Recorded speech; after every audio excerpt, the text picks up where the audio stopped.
Welcome to The Truth. This is the January 17th, 2026 edition. Today's episode is brought to you by Perfect Circle Renewable Energy right there in Atlanta, Georgia. Do you ever get the sense that this world that some people have just gone off the rails? That's what we should title the show today. Gone off the rails. Let's start with the debate about men in women's sports.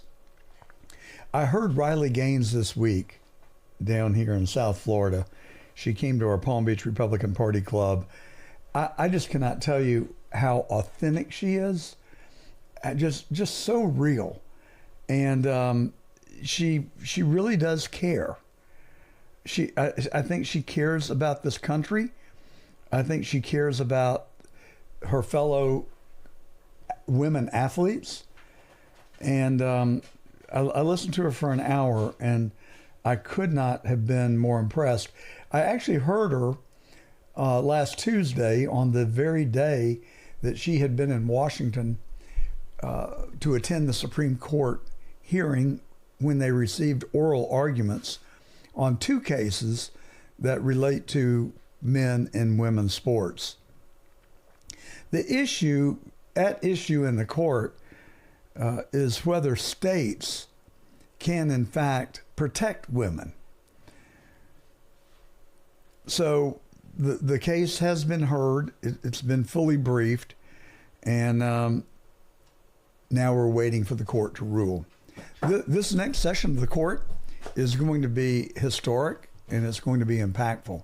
Not only do they have that case pending, but they also have a case on looking at the Voting Rights Act of 1963 and Article 2, and that is whether states can gerrymander based on minorities.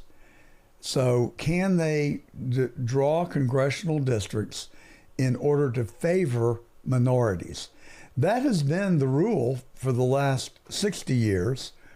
It is now under review, and I for one, hope that they absolutely reverse that rule. In 1963, it made perfect sense. Blacks had been denied and discriminated against. They had not been allowed to vote, and it's really, hard for younger people to even fathom that today. But when I was a kid, we had separate drinking fountains for whites versus blacks, and we had different restrooms, and there's no question that that 100 years prior to then was a dark chapter in America's history. I think that the American people have been over backwards now to help right the wrong. We have provided educational opportunities, health care, housing, food, subsistence to minorities to help them rise up above their conditions. And now that's not enough. They want restitution, or what do they call it? Not restitution, but what do they call that? They want more money. They want to be treated like the Indians when we came over and took property from the Indians. But it's not going to happen. It shouldn't happen. And the Voting Rights Act should be declared unconstitutional today with respect to Article 2, allowing states to gerrymander to favor minorities. That was, I'm willing to concede that was, and it requires no convincing, actually, that in 1963, blacks in this country needed an advantage to even the ledger and give them power so that they could enjoy the same rights and privileges that white people had enjoyed. And so now we've lived through that era. We desegregated our schools. We went through a period where blacks were given preferential treatment for college admissions. And we've been, as a country, very generous to minorities in this country. Today, things are different. After 60 years of equality, there should no longer be any kind of an advantage held for one race over another. And I think that's where we are, and we'll see what the Supreme Court does. The other case that's pending before the Supreme Court is whether they're going to allow Donald Trump to continue to impose tariffs under his emergency powers. Now, I predict that they are going to find that he does not have the emergency powers to levy tariffs on other countries. And as I understand it, that's represents about 40% of the tariffs that have been imposed thus far. But I do also believe that the court will find other exceptions and that they will provide a nuanced decision that will allow the substance of the tariffs to stand, and they will find that he does have the power under the Commerce Clause or other provisions within our Constitution and the laws of the land to, as the chief executive, to impose those tariffs. So this next session of the court is going to be very interesting. All right, so Riley Gaines said that on the steps of the Supreme Court that there were two groups. She was in one group. They were young. They were waving flags. They were all good-spirited and enthusiastic and pleasant. While on the other side of the steps, there was a group of protesters displaying a satanic circle and a sign that said, "Be kind or die." What kind of kindness is that? Well, the left, they want diversity, just as long as they don't have to have diversity of thought. So, this subject came up during Justice Ketanji Brown Jackson's confirmation hearing. She was asked to define a woman. Here's what she said. Can you provide a definition for the word woman? Can I provide a definition? Mm-hmm. No, Yeah. I can't. You can't? Not in Okay. this context. So you I'm not a believe the meaning biologist. of Oh, she's not a biologist. You know what Riley Gaines said in response to that? Riley, it was pretty good. She said, "I'm not a vet, but I can sure tell the difference between a person and a dog." I thought that was a pretty good analogy. So then, we had this other lady recently before the United States Senate, Dr. Verma, that delivers care in Georgia and Massachusetts. Watch Senator Hawley as he questions Dr. Verma. Thank you, Mr. Chairman. Since you bring it up, why don't we just start there? Dr. Verma, I wasn't sure I understood your answer to Senator Moody a moment ago. Do you think that men can get pregnant? I hesitated there because I wasn't sure where the conversation was going or what the goal was. I mean, I do take care of patients with different identities. I take care of many women. I take care of people with different identities. And so that's where I paused. I think, I wasn't sure where you were going with that. Well, the goal is just the truth. So can men get pregnant? Again, the reason I paused there is I'm not really sure what the goal of the question is. The goal is just to establish a biological reality. You just said a moment ago that science and evidence should control, not politics. Absolutely. So let's just test that proposition. Can men get pregnant? I take care of people with many identities, but Can men get pregnant? I take care of many women that can get pregnant. I do take care of people that don't identify as women. That Can men get pregnant? Again, as I'm saying, Let me just remind you what you testified to a moment ago. Science and evidence should control, not politics. So can men get pregnant?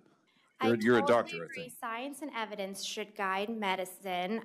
Do science and evidence tell us that men can get pregnant? Biological men, can they get pregnant? I also think yes/no questions like this are a political tool. And No, yes/no questions are about the truth, Doctor. Let's not make a mockery of this proceeding. Let's get Josh Hawley on here, Anthony. That was just, talk about going off the rails. What is the matter with that woman? Why would it pain her so much to say that no, men cannot get pregnant? Why does it pain Justice Jackson to define a woman? Let me define a woman for you, Justice Jackson. A woman have different anatomies from men. The anatomies, the distinction between men and women are obvious in terms of their anatomy.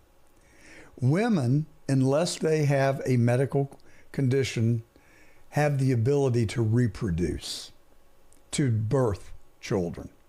Men do not have that ability. Now, why is that so painful for them to just acknowledge the simple truth? And that's where I'm coming from, folks, when I say, does it feel like this country is just going off the rails?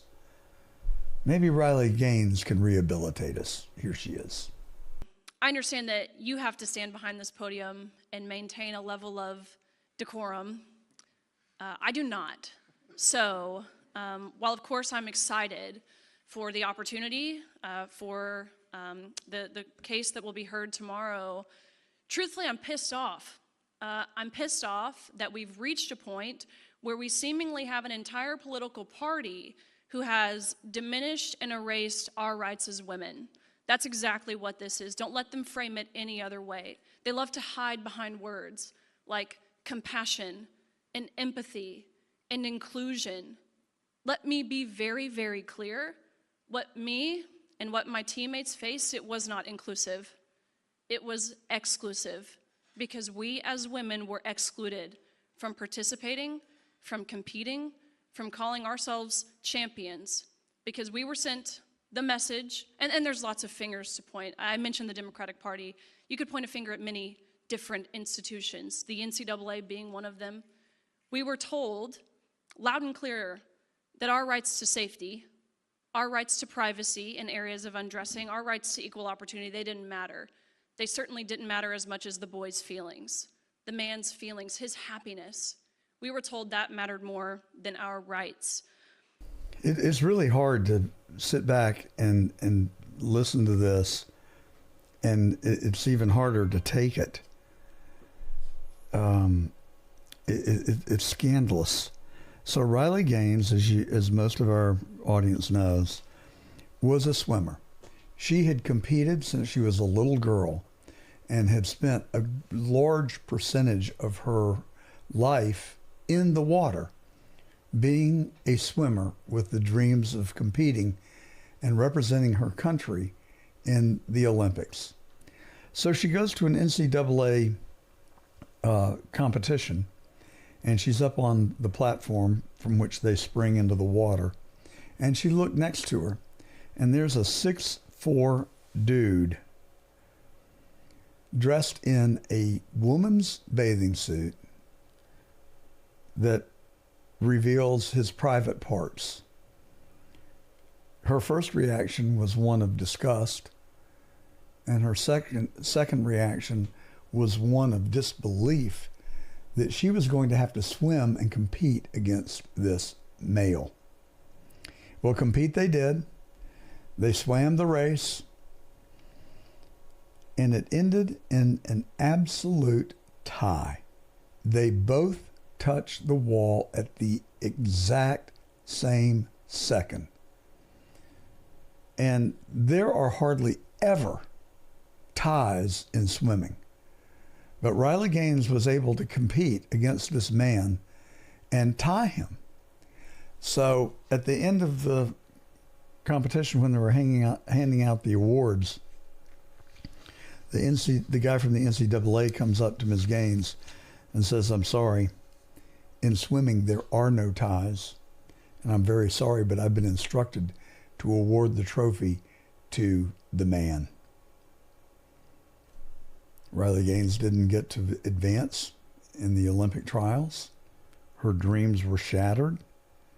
No one would speak out in favor of her. No one complained or protested. And she said, to her credit, she said she realized if no one was going to take up for her, then she had to take up for herself. And I told her husband, who was there, he was a super nice guy. He's a Brit. He talks funny. And his name's Louis. I said, you know, God closes a door and opens a window. And Riley jumped through it. And now is a world figure standing up for the rights of women. Where is Gloria Steinem when we need her? Where are all the, well, we used to call them feminazis, but where are all the left-leaning liberal people that wanted to defend women a decade ago? Well, as if that wasn't bad enough, after the trophy had been awarded and they went to their dressing room, Ms. Gaines realized that she had to share a locker room with the guy that had just beat her. She was there to change clothes, and he came in and changed clothes and was parading around the woman's locker room fully nude. Have we gone off the rails? Are we off the rails? Can we get back on the rails? But Riley was made to feel like she was the problem. She was told that she could not talk about it, that if she talked about it, her name would be scratched out, that she would be canceled, that she would never get a job, no one would ever employ her, and that her name would be mud. They even required her to go to sensitivity training. Have we gone off the rails? Are we off the rails? Well, I think we're getting them back on. I think we're getting it back on the rails. Because I think that Christians, conservatives, people with a sense of fairness, people with common sense, realize that this conversation is just stupid. It's just stupid. And it would be funny were it not so unfair for people like Riley Gaines, a lovely lady with a beautiful new baby and a very nice husband. I just could not have been more impressed. So she was also accompanied there. She has now teamed up with Turning Point USA. She hasn't just recently done that. She was affiliated with Turning Point and had spoken at many Turning Point conferences over the years. But she has strengthened her ties to Turning Point now, and she was accompanied by an individual from Turning Point. Now, this is when I almost came out of my chair. He said he went on at some length about how he was disappointed with Candace Owens and the things that she has been saying, that he feels like that it is unfair for people to criticize Erica Kirk, Charlie's widow, and to some extent, so do I. But there's a lot that just doesn't add up, as we've talked about before. And I will continue to talk about it. Just like I continue to remind you that on July the 13th, 2024, someone tried to kill President Trump, and I don't believe that it was Thomas Matthew Crooks. Just like I'm not convinced. The only reason that I'm not willing to go further in my statement about Tyler Robinson is because there are people that I really respect that do believe that he was the assassin of Charlie Kirk. I for one, just don't. And I'll tell you the main reasons that I don't. I shouldn't say that I don't. I should say that I'm skeptical, highly skeptical. Now, I have made some mistakes in discussing the incident in Utah. I said that the assassin, Tyler Robinson, had used an AR-15. It wasn't. It was a 30-06. I'm not sure how that changes the conversation, but some of the listeners have corrected me, and I accept your correction. And I always want to get it right. I've also said I'm not a big rifle guy, so I'm a shotgun guy. I love to shoot shotguns at game, and I hunt with a bow and arrow. But I've never been much for rifles, other than at a target range. It's fun to go out and shoot a rifle in a target range, but it's just never been my cup of tea. Okay, so I'm just saying that because people that do know rifles are going to be like, well, what do you mean you don't know the difference between an AR-15 and a 30-06? Well, actually, I do. I just got confused. Anyway, so it was a 30-06 that we are told Tyler Robinson used, and we are told that he shot Charlie Kirk.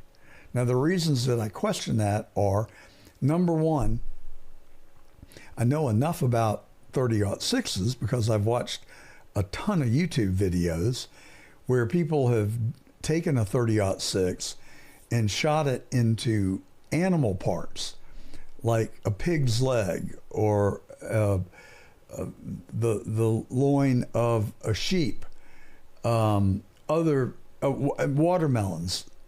And in each of those tests, the 30-06, and I apologize for the graphic nature of what I'm going to say, but it would have obliterated the back of Charlie's head. It would have made a huge, there would have been a lot of trauma, and blood and gore would have been everywhere. That was not the case. In fact, we were told that the bullet did not penetrate Charlie because he was such a fine specimen, such a fine, strong human specimen. But then there have been many forensic experts and pathologists and scientists who have said unqualifiedly that a 30-06 shot from 150 yards, which is the other correction. I've been saying 200 yards. It was actually 150 yards. I was also told that would be a really hard shot. And now people say, no, it's not that hard a shot. It would be a layup. So the fact is, I don't know. But I do know that 150 yards means that the bullet would have had less distance to travel and would have had even greater velocity and would have done even more trauma to the back of its victim, Charlie. But it didn't. We were told that he was so strong that his neck stopped the bullet. People that know what they're talking about just say that's absolutely ludicrous. So I'm really skeptical about whether the 30-06 attributed to Tyler Robinson actually was the weapon and whether a bullet from that weapon killed Charlie. I mean, if you look at the video, and I tried not to for the longest time until I was on X, and there it was. I saw it before I could stop it, and I didn't like it. It made me terribly, terribly sad, and it still does, that someone could be that demonic that they could steal an American treasure from us, steal someone's husband, and steal two young children's father, not to mention steal the son from his parents. I mean, I can't tell you. I don't have the words to convey how bad I hate this and how horrible I think it is, and how whoever did this is the scum of the scum of the scum of the scum of the earth. And I'm skeptical whether that was Tyler Robinson. I'm skeptical because the gun didn't invoke the trauma that you would expect. I'm skeptical because we're told that he disassembled the gun in seconds when experts say it would have taken a minimum of 5 or 10 minutes. You couldn't have just, unscrewed the barrel from the gun. You would had to have had a special tool. I'm skeptical because it was found on a blanket in a field, just laying there. That makes no sense. I mean, a murderer always tries to get rid of the gun, to dispose of the weapon. But we're told to believe that the assassin left the gun in a field on a blanket. And there are reports that the first group of police officers that searched that field didn't find a gun. We're told that police dogs, gun-sniffing dogs, evidently tripped over the gun but didn't see it or alert on it. But then, like an hour later, the gun mysteriously is found on the same ground that had already been gone over twice. Now, is that true? I don't know. I've heard it enough that it sounds believable, but the fact is, I just don't know, because we're given so much misinformation that it's kind of hard to figure out what's true and what isn't. But even take that element out of it. Would a murderer intentionally leave the gun in a field on a blanket within 100 or 200 or a few hundred yards of where he allegedly shot and killed Charlie Kirk? I'm sorry, I don't buy it. And then we see him hours later, like 6 hours later, casually walking into a Dairy Queen to get dinner. Who would do that? If you were a murderer and you would know that people were looking for you, wouldn't you go into hiding? I mean, what would you do? Get on a Greyhound bus and go to Mexico. I don't think you'd drive your own car to Dairy Queen. It just doesn't make any sense to me. And, the other thing that doesn't make sense to me is why anybody would kill Charlie. Now, he had some strained relations with Israel.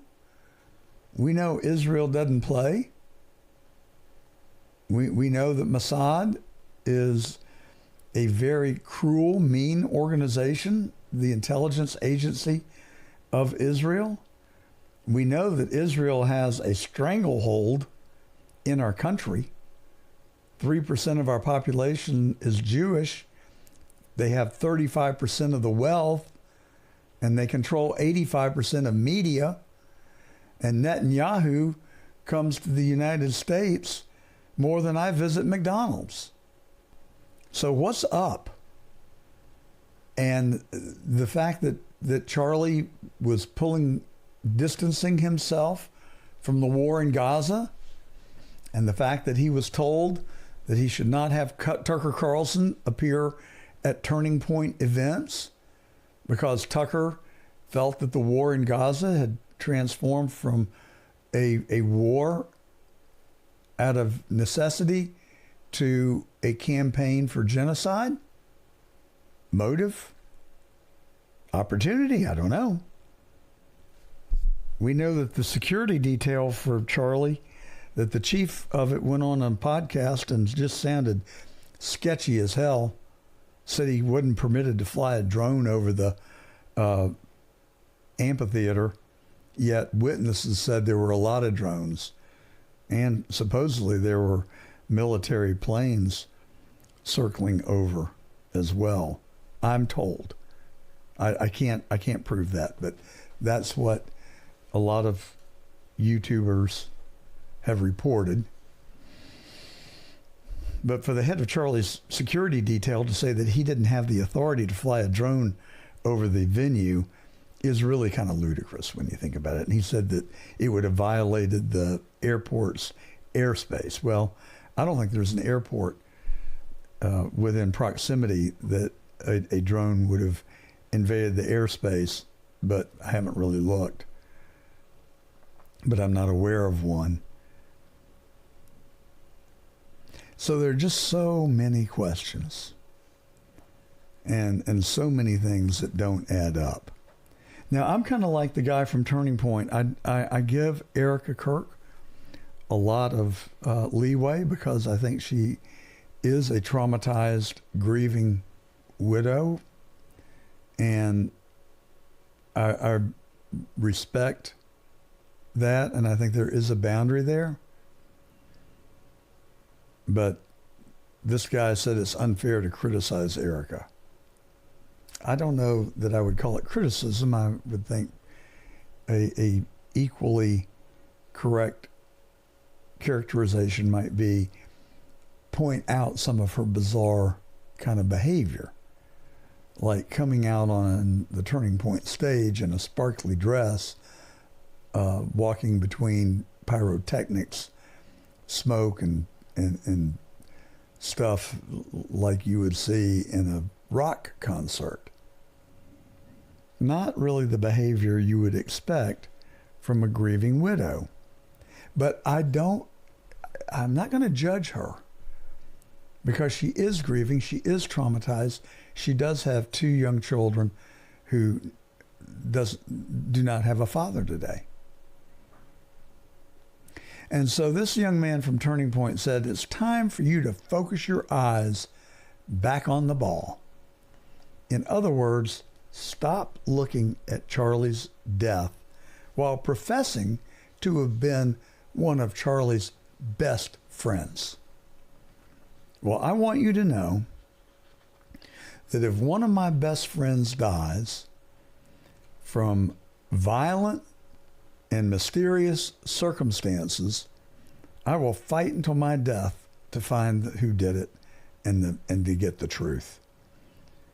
And for him to say, stop looking, in effect, stop looking, get your eyes focused back on the ball, meaning expanding Turning Point, getting young people to come over to conservative values. I'm all in favor of that. But I'm equally in favor of finding out exactly who killed Charlie Kirk. And I demand the truth. I want the truth, and so should you. I think you do. But demand the truth. Let your voice be heard. They're counting on the time clicking away and people starting to forget about it. That's always the modus operandi. Well, last thing on Riley Gaines and her husband, Louis. When he came to the United States, he applied for a green card. And the Biden administration refused to give him one. And do you know why? They refused to give him one because he had not had the COVID vaccine and he refused to take it. One more data point that we have gone off the rails. Well, as soon as Trump got inaugurated, Riley placed a call to him and let him know of what had happened to her fiance, or I guess her husband at that point. And it got handled very quickly. So speaking of Trump, he has now declared himself to be the acting president of Venezuela. That's the same Trump who changed the name of the Kennedy Center to the Trump Kennedy Center. And actually just yesterday afternoon, there was a ceremony at Mar-a-Lago where celebrating the changing of the name of Southern Boulevard in West Palm Beach to Trump Boulevard. And that's not something that Trump did for himself. That was something that the city council and possibly the county commission of West Palm Beach and Palm Beach County did to honor the 47th president of the United States. That's the way it should happen. I like that. And I live a stone's throw from Trump Boulevard, and I look forward to traversing that street. And every time I do, I will be thinking of President Trump, and I will be reminded of my gratitude for everything that he has done and the sacrifices that he has made for our country. So, he told us that Venezuela was about drugs. I've been very candid, as have a lot of people, that, the amount of fentanyl coming out of Venezuela is minuscule.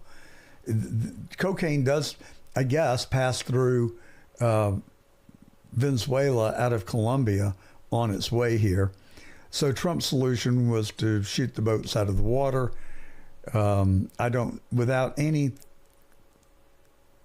know what you'd say. I can't say without confirmation that they contained drugs. But the fact is, we'll never know. But I don't feel like, I didn't like that. And it was a pretext for something else, in my view. And I think the something else legitimizes everything that Trump did. I just don't think he was being truthful with us when he said it's about drugs and we're going to stop the flow of drugs into the United States by blowing these boats out of the water. Why are we not blowing the cartels out of the water and the ground in just south of our southern border in Mexico? Why are we not taking action against Colombia, where most of the cocaine is manufactured? So my own belief is that it really wasn't about fentanyl and cocaine and drugs.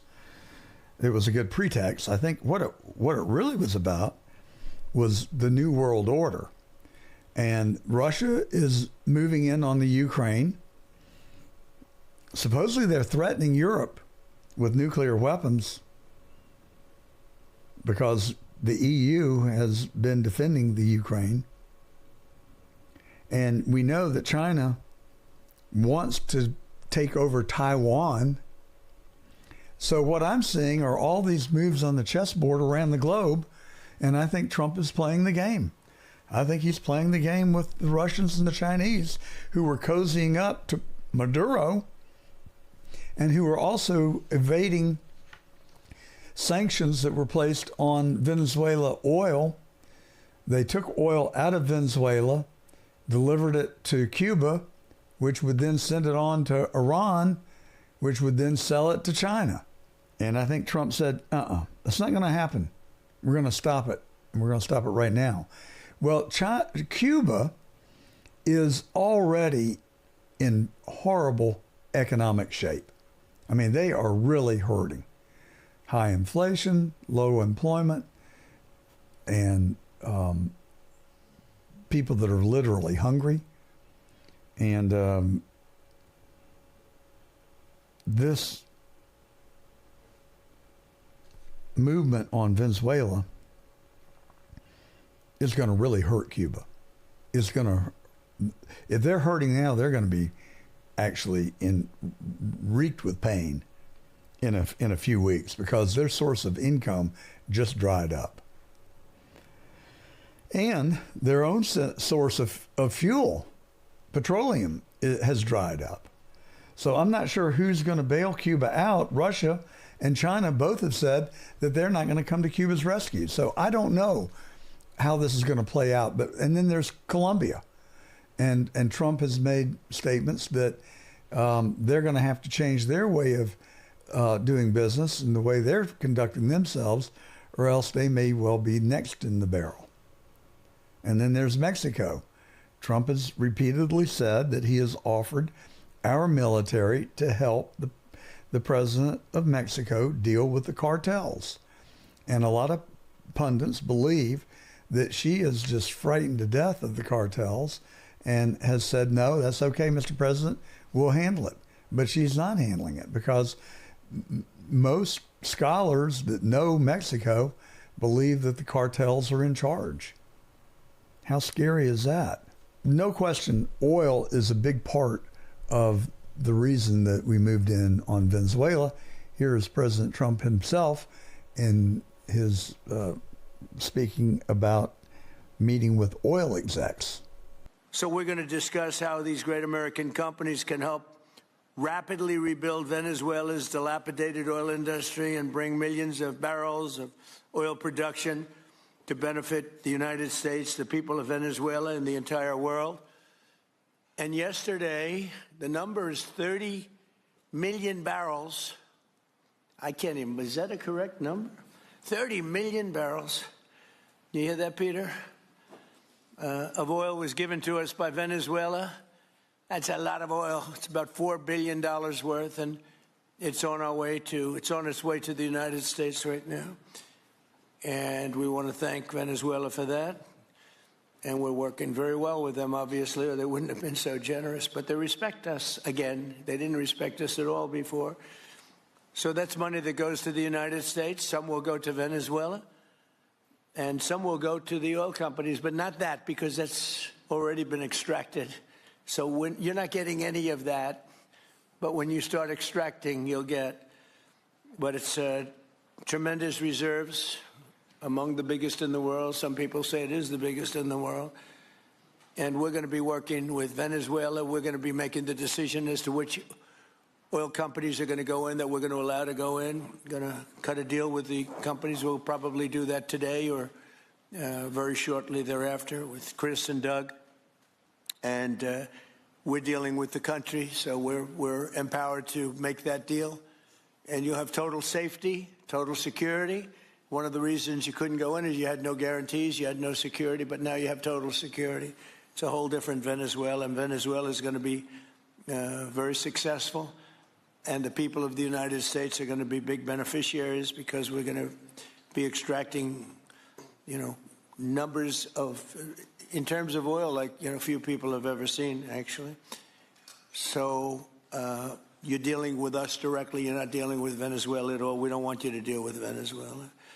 Well, it'll be interesting to see how all this plays out. But I really think, reading between the lines, it's more about world order than it is about oil or about politics or about drugs. I think it's about China and Russia were there. They're in Panama. China is.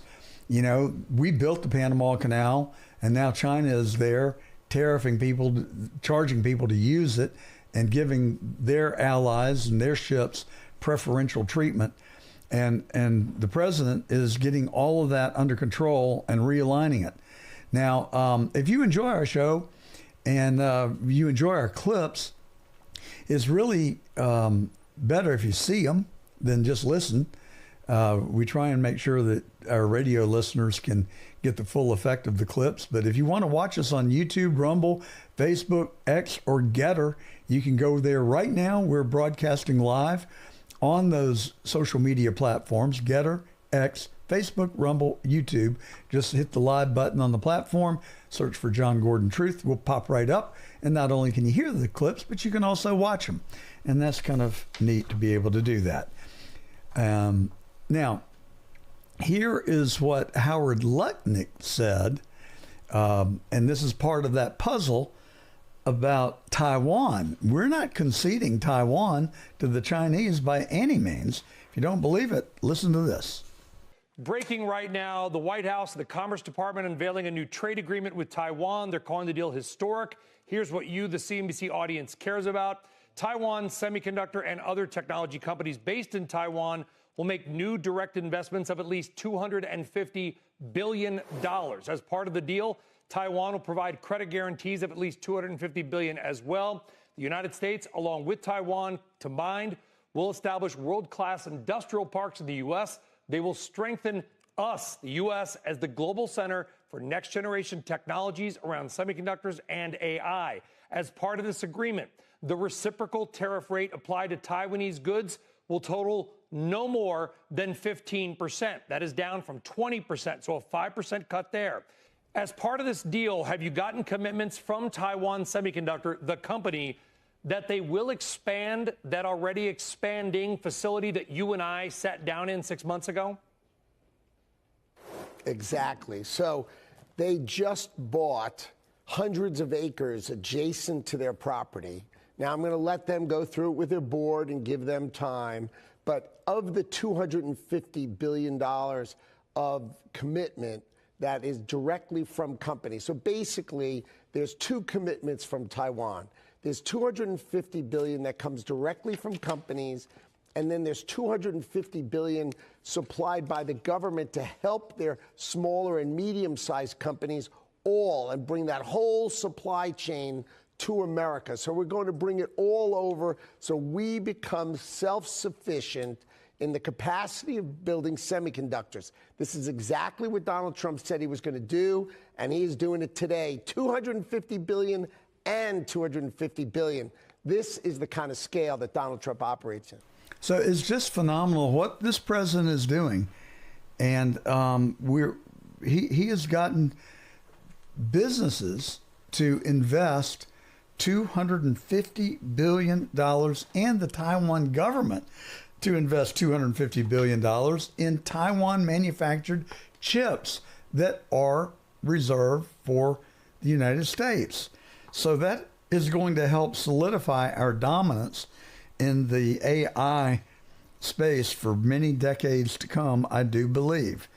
So President Trump is just everywhere. He is just working on all fronts. And the fact that he's trying to rid our country of illegals who came here and have then chosen to riot and commit crimes and protect the people in these sanctuary cities that have been victimized by the crime, and the political leaders are pushing back.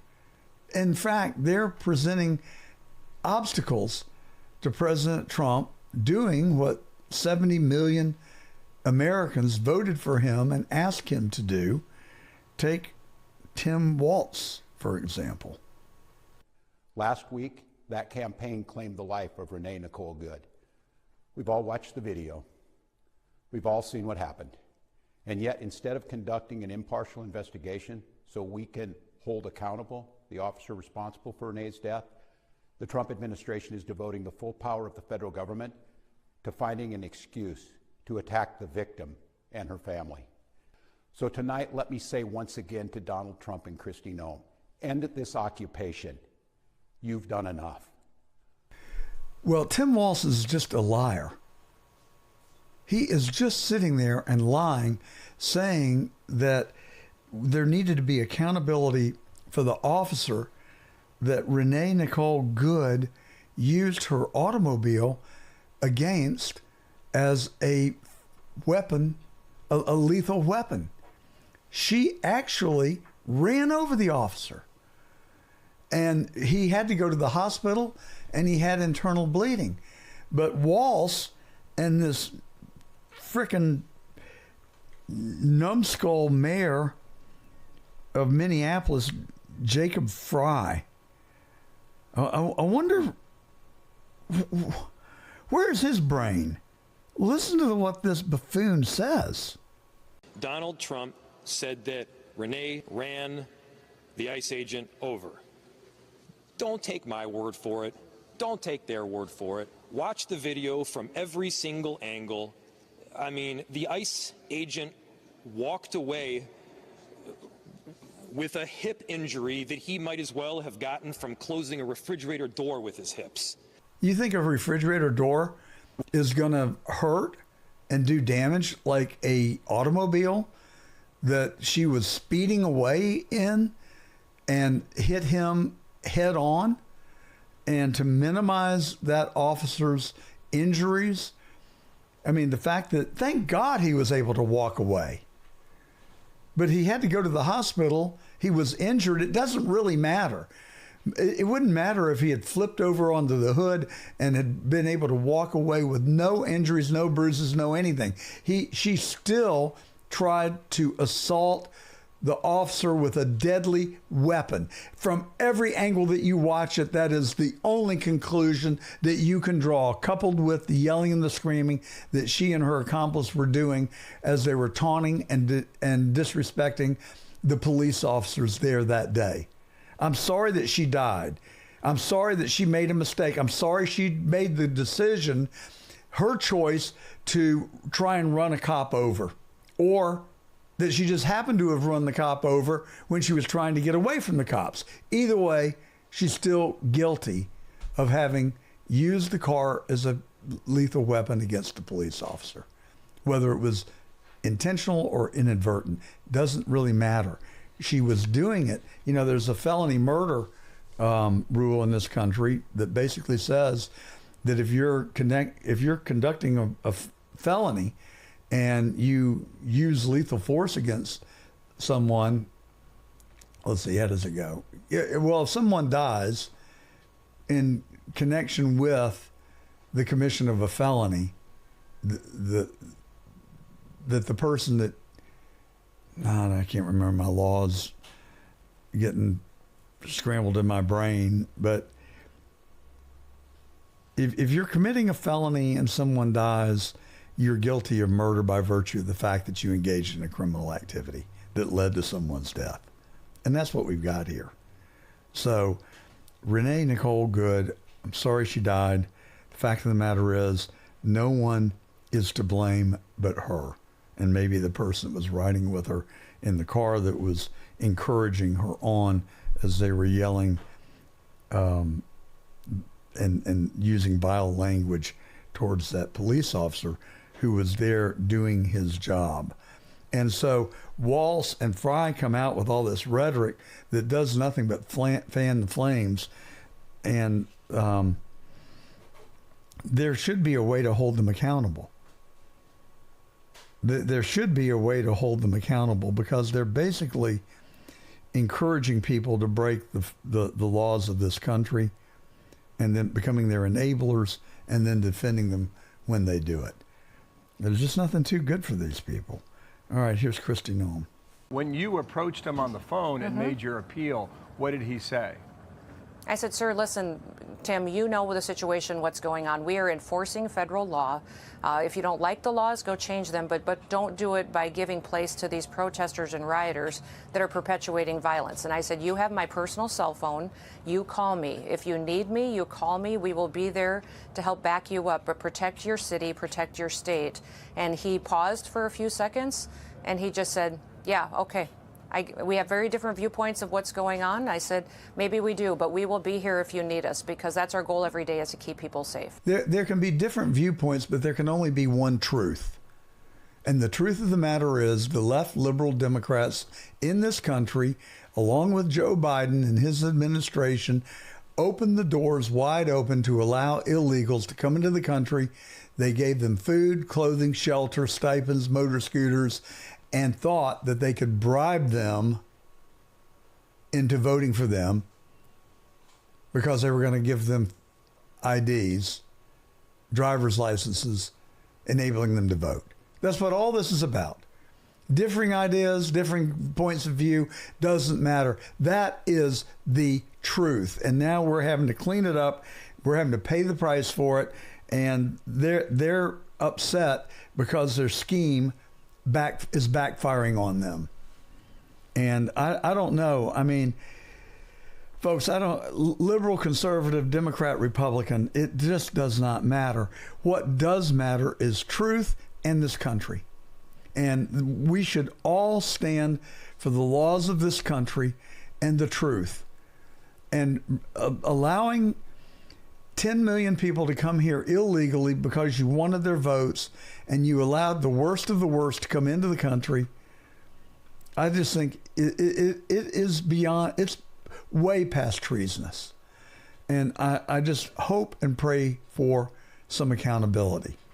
Now, there is accountability that's taking place in the Southern District of Florida right now as a grand jury is looking into the activities of Obama, Clinton, and John Brennan, among others.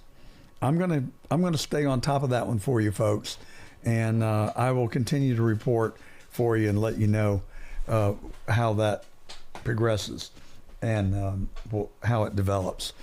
So we're coming to you today, as we do every Saturday, on the John Fredericks Radio Network. We also come to you on cdm.press and their platforms across the World Wide Web. And thanks to you folks, we're building quite an audience. It's certainly an uphill endeavor. But I enjoy it. I love it. And I love each of you because you're who I'm doing it for. And it helps me keep my head in the game. It causes me to read 6 papers every morning.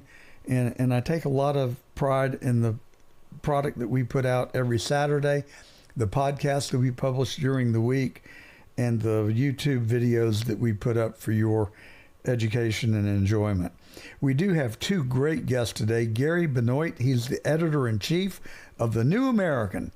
And we're talking today, in fact, about how to get the train back on the track, how to get back on the rails, saving our republic, and fighting back against socialism.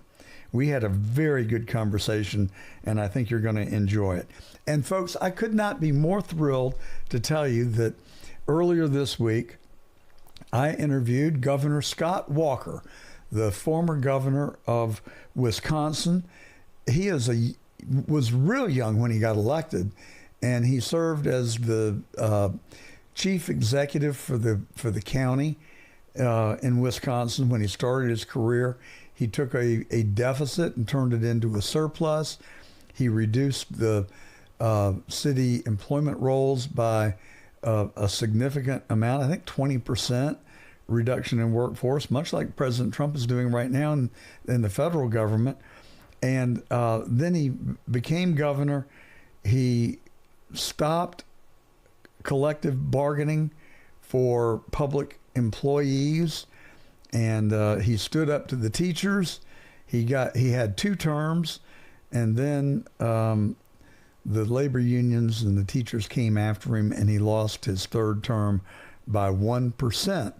So now he is turning his attention, focusing his efforts on students and young adults and getting them interested in the political process and involving them, getting them involved in politics.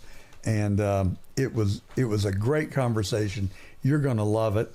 And we're coming to you today, not only on John Fredericks and CDM Press, but also live on YouTube, Rumble, Facebook, X, and Getter.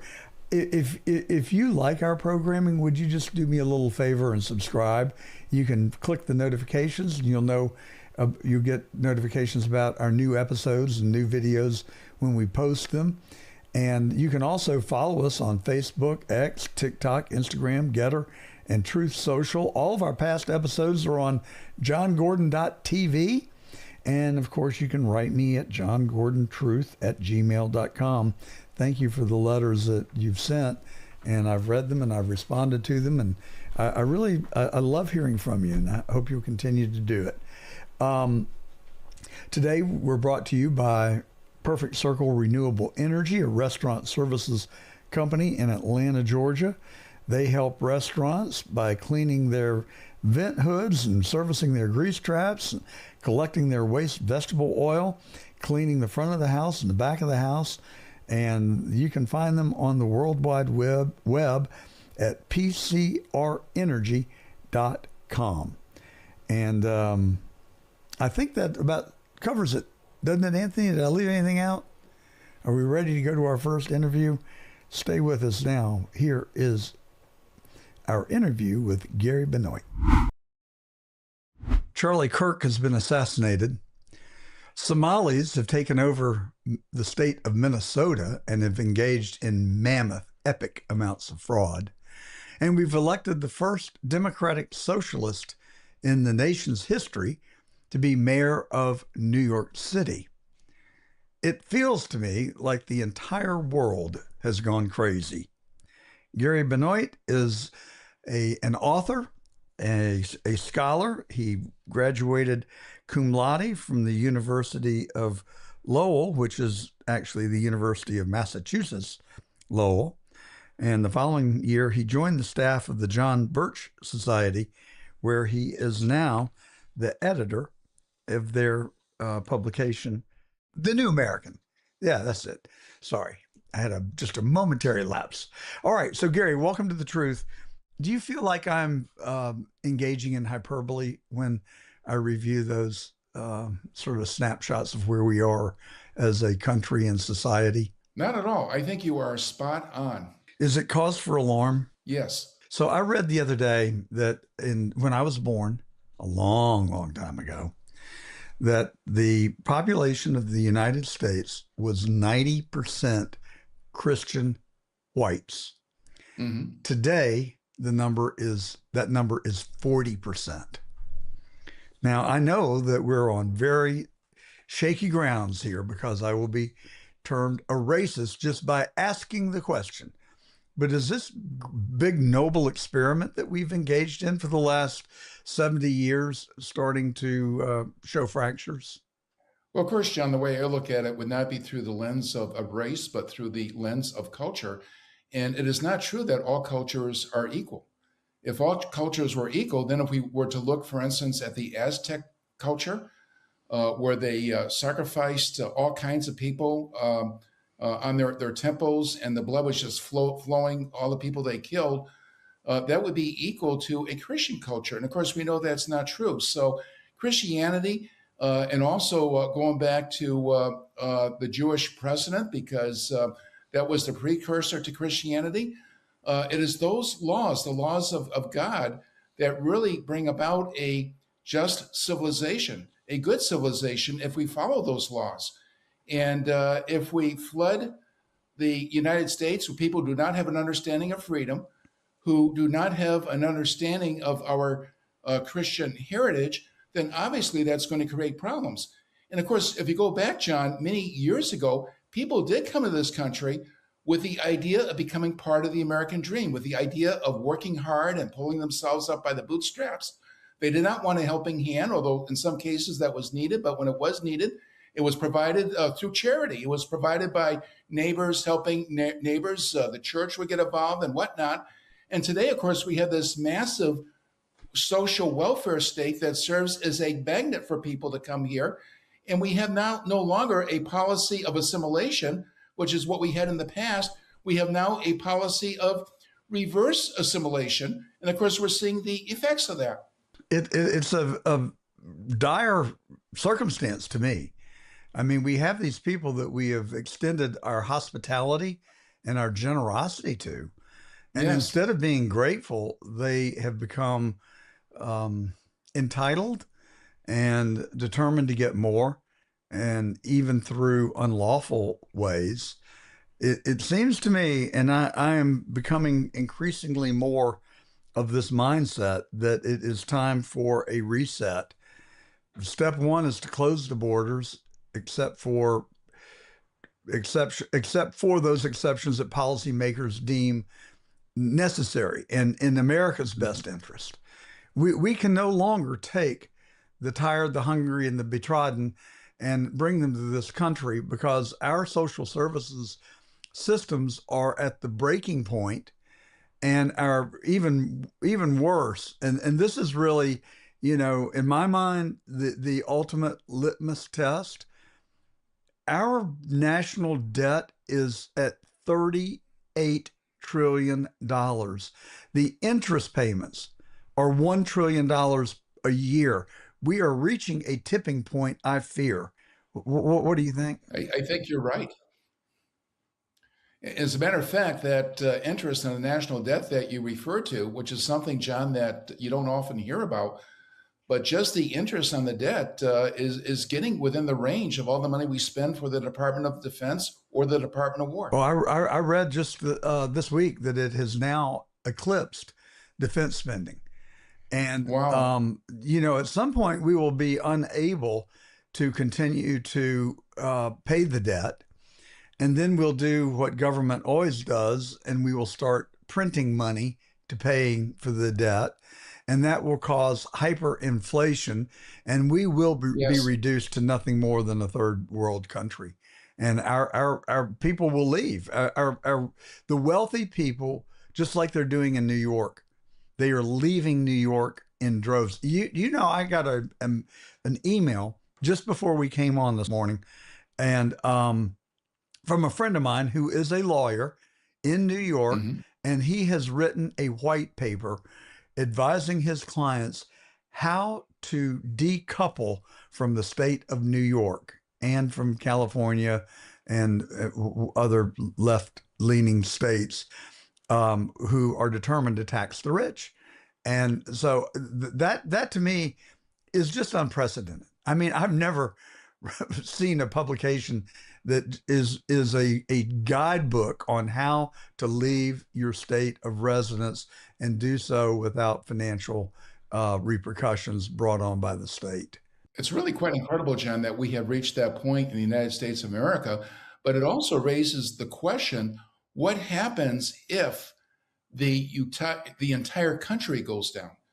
What happens if a state such as Texas or Georgia or South Carolina or whatever, but the red states, what happens if they all become like New York or become all like New York City?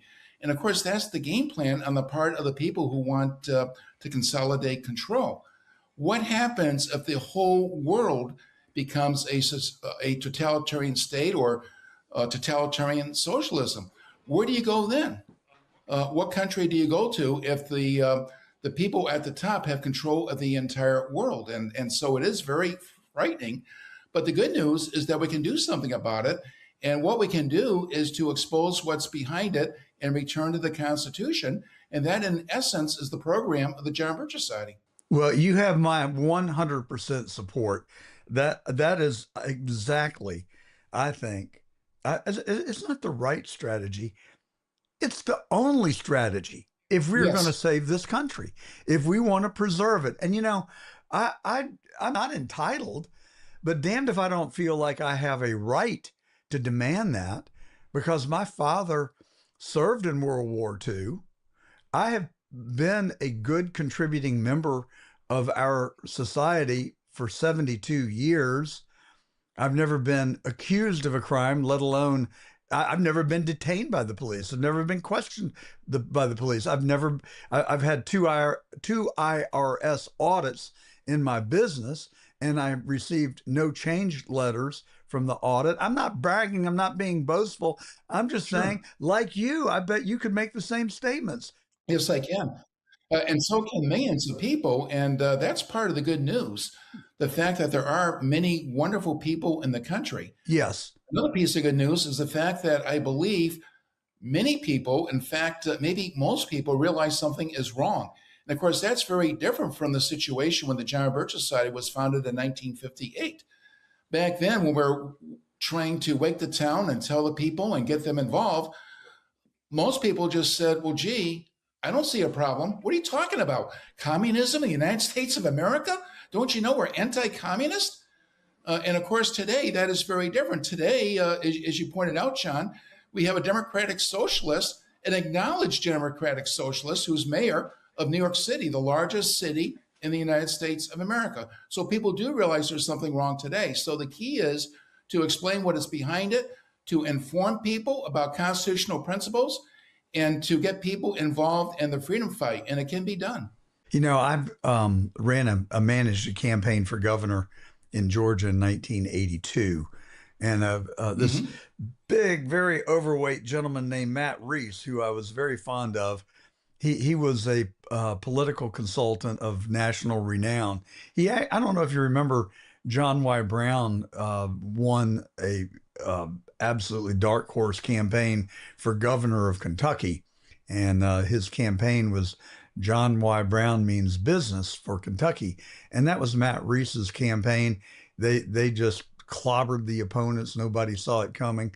Anyway, so we brought Matt Reese to Georgia, and he ran a campaign for my family's friend, Buck Melton from Macon, Georgia, who wanted to be governor. He had been mayor of Macon and had done a really good job. But I just, it's funny how certain things stick with you. But we were talking about how do we register how do we get mind share from the voters? And Matt said, the problem is Susie broke curfew Saturday night.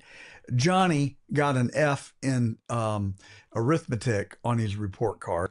Dad has got a difficult boss. Mom wants new curtains for the bedroom, and Dad said we can't afford them. And then you just go down the list of the hierarchical list of things that are important to the average person, hardworking, God-fearing, wonderful contributing members of our society. Politics and government fall somewhere around 11 or 12. And it's, my job, I think, and I think yours too, through the New American, is to help wake people up and shake them out of their denial. But a lot of people they'll tell me, well, why do you worry about all this stuff, John? Well, I'm sure a lot of people do not believe that individually they can do anything to make a difference. So I think that's part of the problem. A lot of people, I'm sure it's just wishful thinking that maybe the problems will go away. And a lot of people don't realize just how important this battle is. Not long ago, somebody I encountered at a restaurant who took my order said that she was not interested in politics. And my response was, well, you may not be interested in politics, but what if politics is interested in you? And that's where the problem is, because you can bury your head in the sand, you can try to ignore it. But if we lose our freedoms, if we lose our economy, our free enterprise form of government, in fact, we've already become very, very socialistic. If we lose everything, what's then? So part of it is people realizing just how important this freedom fight is. And part of it, again, is for people to understand there really is something they can do, because the bottom line, John, is that if we save our freedoms, it is not going to be done by somebody else. It's not going to be done by electing a particular politician, regardless of who that politician is. One politician cannot change things around, even a principal politician. It's not going to be by relying on an office in Washington, D.C. that may send out mailers and say, send us money and we'll solve the problem for you. We ourselves are going to have to solve the problem. And we have to do that in living rooms and meeting halls all over this great country of ours. And we have to inform the people. We have to get them involved. And if we do that, and if we create sufficient understanding so that people do know what's going on, the fact that we still have the Constitution gives us hope, because we can then apply the Constitution. We can then insist that those elected officials who take an oath to the Constitution, that they either abide by that oath or they will get voted out of office. And it's that simple. And that will bring about the great reversal, the great reset, or whatever you want to call it, to get back to the principles that made this country so great in the first place. But when you zoom out, and I mean way out into like outer space and look at the Earth, a lot of the things that we are seeing in this country that shock our conscience are actually happening in other parts of the world. London has become a very diverse city with a very large and strong Muslim and socialist form of government. And Paris, the most beautiful city in the world, looks more like San Francisco today than it does Paris. If you go to the Eiffel Tower, there are pickpockets and people that are scamming tourists, and they have homeless tents all up and down along the River Seine. And it's very sad to me, but it's also alarming that this does not seem to be a problem that is limited to the United States. Is it a global problem? And is it intentional, or is it just desperate people in search of a better life? Your thoughts? It is a global problem. There's no question about that. And going back to 1958, once again, the year Robert Welch founded the John Birch Society, he said at the time there was a conspiracy. And of course, that turned off a lot of people, but he said there was a conspiracy and that this conspiracy was working to destroy our freedoms. At the time, he identified that conspiracy as a communist conspiracy. And certainly there is a communist conspiracy, but over time, Robert Welch concluded that it was not just communists who were working to try to destroy our freedom and consolidate control for themselves. It was also people who were not necessarily themselves members of the Communist Party who were involved with this conspiracy. People in big business, people in big media, people in big government. And they were working to create the ultimate monopoly, which is total government. And so globally, these people work together, both communists and non-communists, to bring about more and more government, leading to total government, and more internationalism, leading to world government. And of course, when we were saying these things back in the 1960s and whatnot, and 1970s even, a lot of people thought we were crazy, specifically regarding the UN, because we said that the UN was intended to become a global world government, the seat of this global entity, this big green regime, you might call it, the way it's now connected to climate control, using that as a rationale to acquire power. So we warned that we had to get out of this world government trap. We had to get out of the United Nations. We had signs all across the country, get us out of the United Nations. And, a lot of people scoff, well, gee, isn't the United Nations mankind's last best hope for peace? But people, John, are not scoffing today. They're not saying this is ridiculous. More and more people realize that the fix is in, that the fix isn't at the top, and we do have to do something about it. And but the key, I think, and the big problem the John Birch Society has today is no longer saying, well, we're not crazy, no longer saying there is a problem, because people realize that the big problem we have today is getting people organized. We have to get people involved. And the solution is so incredibly simple. The solution simply is the truth. And for that reason, John, I love the name of your program, your Truth National Podcast. It's just wonderful. But if people are informed, if they know what the truth is, and of course, truth is a superior weapon. It's much more powerful than the false substitute of falsehood that the people who are working to destroy our freedoms must rely on. So if we educate the people, inform them sufficiently so they understand the principles of good government, we can turn these things around. And of course, as you indicated, John, when you talked about, what you have seen in other countries with pickpockets and whatnot and the decline of morality, of course, that is a huge problem too. And that also has to be solved, because unless we get back to God and God's laws, we will lose our freedoms regardless of what we do politically.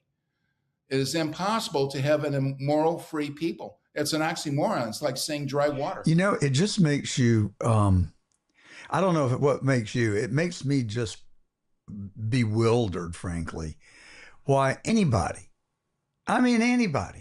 in their right mind would want the government to dominate society. The government proves to us every day that they are inept, they are corrupt, and they are not the place to fix problems. Now, government serves many great roles. I mean, I think our federal government, certainly, I don't think anyone can argue that our government provides us a safe country. That's a lot to be thankful for. And they do a lot of things right. The intelligence agency, which I rail on nonstop, really is comprised of legions of heroes that risk their life every day and put themselves in harm's way to protect our country. And I think they do a really good job. But there are elements, I'm convinced, bad elements inside the intelligence and law enforcement of our country that are really evil, sick people that engage in unlawful, off the books operations. And it's scary to me. And when and how does the accountability come? I'm waiting for law enforcement, the FBI and the intelligence to be held accountable for anything. I mean, anybody in their right mind who's bothered taken any time to look, and I mean really look, at the assassination of John Kennedy knows that it was our own government that killed him. How can the American people stand for that? Oh, it was 70 years ago. Well, yes, but if we don't acknowledge it and we don't atone for what happened, we are doomed and destined to repeat it again, which I think we have. I don't think Tyler Robinson killed Charlie Kirk. I mean, a lot of my fellow commentators that I really like do think that he did. I don't, based on the evidence that I've seen and the interviews that I've watched with really smart, knowledgeable people like two former Navy SEALs who were expert marksmen, who both said that they could not have made that shot with a 30-06 gun. And there's so many peculiarities, and we have been lied to so bad about the events surrounding it. So I'm not really getting, the point of this is not to really get into the weeds on Charlie Kirk, but to acknowledge that there is real serious evil within our country, and I suspect within our government, that has to be surgically removed if we are ever going to reclaim the moral high ground in this country. Well, there's no doubt that we've been lied to again and again and again. Nonstop. Right. And of course, as you pointed out, or you raised the rhetorical question, when is there going to be accountability, or how do we restore accountability? And let's take as an example of that what is happening in Minnesota right now with regard to that huge scandal there involving $1 billion, in fact, maybe a lot more than $1 billion, with the daycare centers and of course, all the Somalis who are involved with that. But I would like to say this regarding bringing about justice there, bringing about accountability there. What if there were no such programs to begin with? What if the federal government were to get back to the Constitution? What if the federal government, in getting back to the Constitution, were to end all subsidies for childcare across the country? How much fraud and abuse would there be in those federal programs if those federal programs did not exist to begin with? Absolutely zero. So I think a big part of restoring accountability is to get back to the Constitution, to take the federal government and get it back to what the founding fathers had intended, because right now, probably 80% of what the federal government is doing is unconstitutional. I happen to agree with you, and I think that's shocking. Right. And of course, I love this country, and from what you say, you love it too. And obviously, the Constitution and the government that it created has become, I believe, and you probably would agree, the greatest experiment in human liberty the world has ever seen. But the reasons why that came about, number one, because we had a moral people, and number two, because the Constitution limited government. Under the Constitution, the government may only exercise those powers that are delegated to it by the Constitution. All other powers are reserved to the states and to the people. And in our form of government, we have a federal system. We don't have states that are provinces of a national government, of a central government. We don't have that at all. We have states that themselves are sovereign. So we have, you might even describe it as compound republics, because we have republics within a republic. And so this wonderful system that the founding fathers created brought about a government large enough to protect our freedoms, but not so large that the government itself threatens the freedoms it's supposed to protect. You might even use the analogy of a fireplace, having a fire within a fireplace, or having a fire in a stove. And a fire can be a very good thing if you use it to heat your food, to cook your food, if you use it to heat your house. But what happens if the fire gets out of the fireplace and burns down the house? What was once a good thing is now a very bad thing. And that is what is happening to our government. A government designed to protect the people, and that has been so helpful in bringing about this great experiment of liberty by allowing people to produce, allowing innovators to innovate and whatnot. That government increasingly is becoming an oppressor. But it's not too late to turn that around, because we still have the Constitution. We nearly have to become educated and insist that our politicians follow that Constitution. Well, I mean, I just don't know why anyone would want to live with big government. They're intrusive. They know everything there is to know about you. And we have seen the how their power can be weaponized against people if you make the wrong person mad, or if they think that if they're trying to claim political advantage over someone else, they can use the power of the federal government. No one individual other than perhaps Donald Trump has been able to withstand that kind of lawfare. I don't think he would have been able to have done it were he not a popular political figure with a lot of deep pockets and resources and people that willing to give him money to fight back against it. But I mean, are people have such tunnel vision that they can't see down the road of what big government will lead to?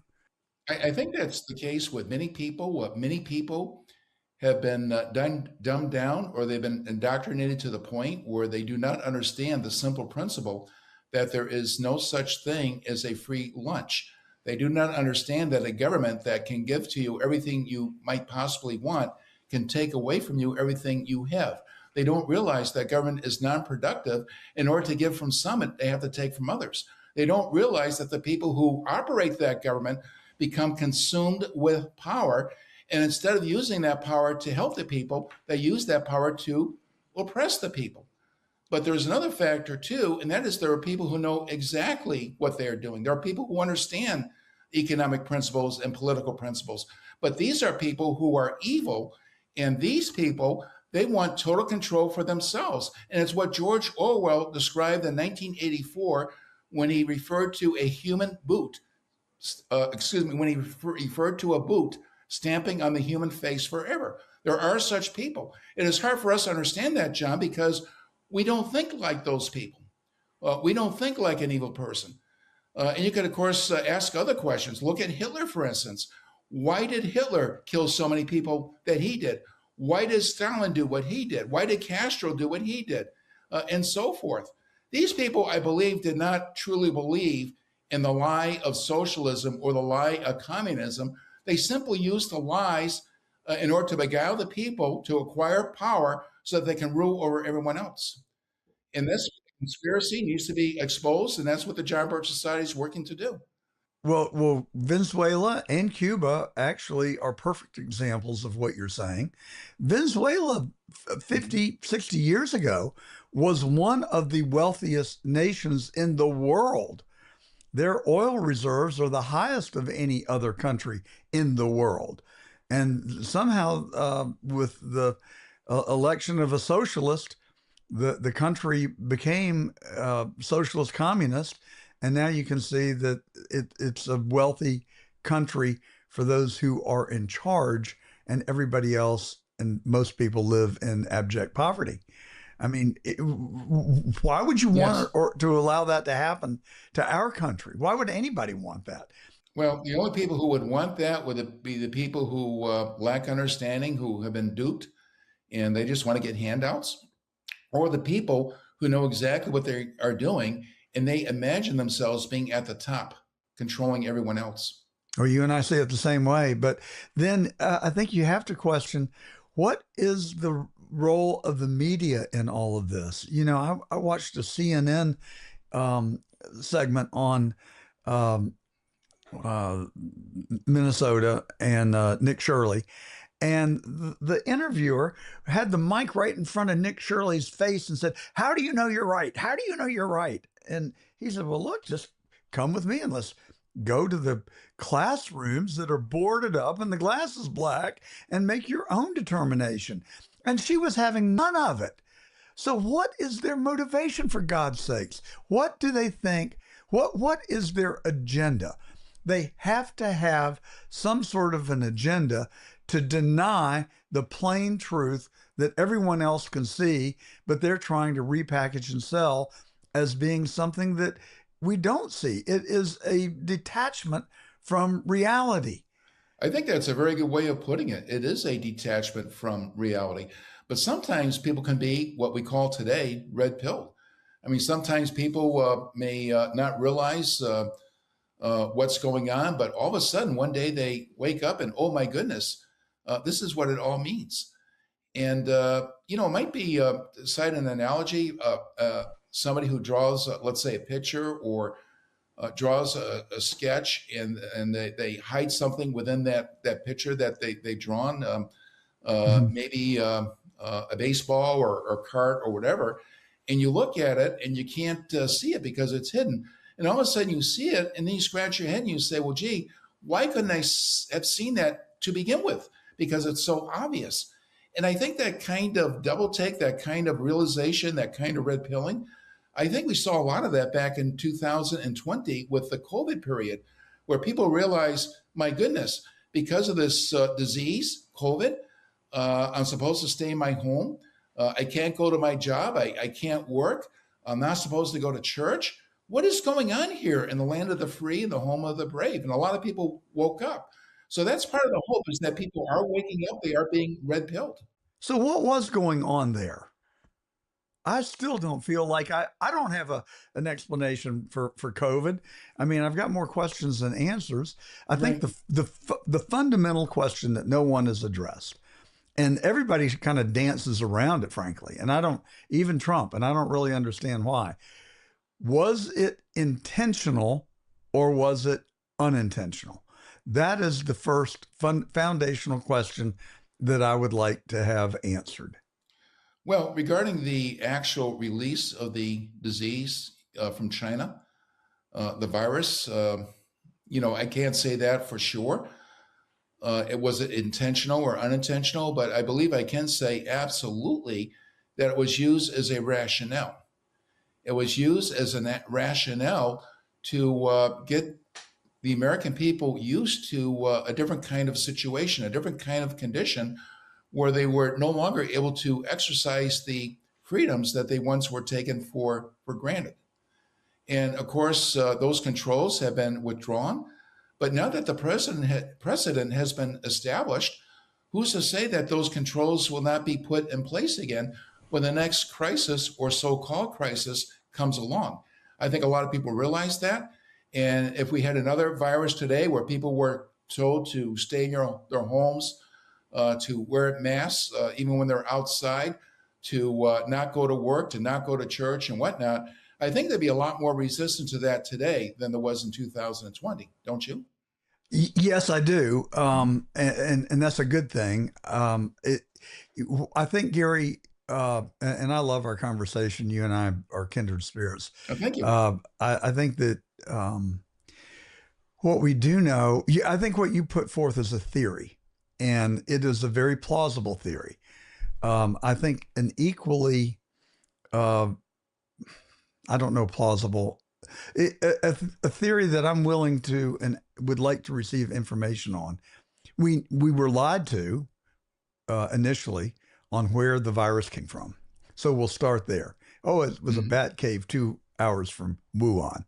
Wrong. That was a lie. It came from the Wuhan lab.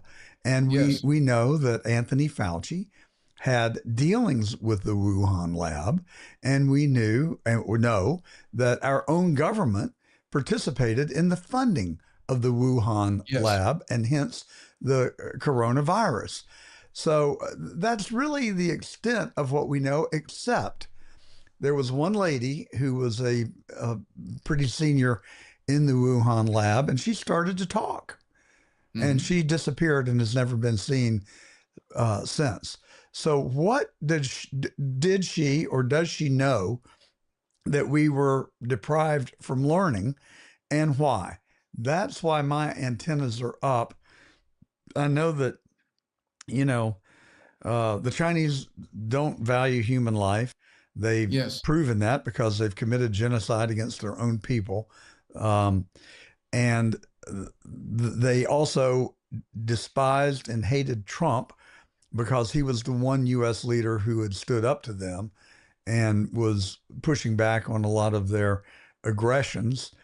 And so could they have unleashed this on the world for political reasons to get rid of Trump. That is a theory. As I am expressing the theory, I almost feel like I sound like a crazy person. Who could be that savage, that heartless, that just absolutely demonic to have done something like that? I've lost 8 friends from COVID. And Wow. so it was real. And it was like nothing we've ever experienced before. Right. Well, that's true. But you do have to ask yourself as well, of those 8 friends, how many died because of the disease itself, or how many died because of the COVID protocols? Well, I can tell you that I believe that 2 of my friends who were in very good health, not perfect health, but good health, one of them in his 80s played tennis every day of his life. He was one of the top amateurs in the country, one of the second top amateur in his age group in the country. And the one thing that, and then a guy that was a little younger than I am, who I believe was in good health. Both of them had all the shots as well as the booster shot. The younger of the 2 died after having had a pretty severe stroke, and the other gentleman died after having had a stroke walking out of a movie theater, fell and hit his head, and couldn't survive it. So those are 2 just, anecdotes that reflect on what you're saying. Right.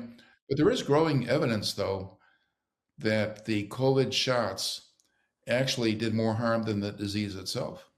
I, for one, did not get the shot. I would not do it. I did get COVID, but fortunately, I was able to get ivermectin, and that made a huge difference for me because I was very sick. Well, I wish you and I had spoken earlier. My instincts were telling me, don't take the shot. It's been rushed to the market. It is, but and I've always prided myself in not really caring about what the cool people think. I've actually repelled the cool people as opposed to trying to be one of them, because they're like cool people I just plain don't like. I think they tend to be very judgmental and kind of mean. But all the cool people were, well, I got the COVID shot. I'm on the board of the local hospital, and I got VIP treatment to move to the front of the line. You've gotten the COVID shot, have you not? Well, actually, no. I haven't even applied for it. Oh, you must get the COVID shot. And all my friends were telling me this. An elected representative in West Palm Beach, Florida was like, I can get you a VIP reservation if you want. And so I succumbed to the peer pressure. And I took 2 of the Pfizer shots. They didn't affect me one way or the other that I know of. Although we've had a lot of medical professionals and experts on this program that have said that, that shot stays with you. It can do bad things to you. I don't know. In fact of the matter is, Gary, that highlights the point. Yes. I just don't know what the hell to believe these days. Right. You put it out too, John, how much we're lied to, that we're lied to time and time again. Yeah. But let's look at the lies regarding COVID and regarding getting the COVID shots. We were told, in fact, the President of the United States said on nationwide TV that COVID was the disease of the unvaccinated. He said that. And presumably all the people who got the shots would be fine, and the people who did not get the shots, they would be the ones who would die. So that was the propaganda at the time. That propaganda changed over time. Then it was admitted, well, yeah, you can get the shots, you can still get COVID, but you wouldn't get as sick as you would otherwise. So you're still better off getting the shots. So what they said was changed over time. But obviously it was a big lie. But like you say, John, there are many things we did not know, but there are many things we do know. And one of the things we do know absolutely is the fact that COVID was used as a rationale to limit our freedoms. 100%. I mean, imagine even saying that we cannot go to church. I just want to go back to my earlier expression of the theory that maybe it was intentional. I guess the thing that keeps haunting me is that our government really cannot do much of anything without a long ramp up.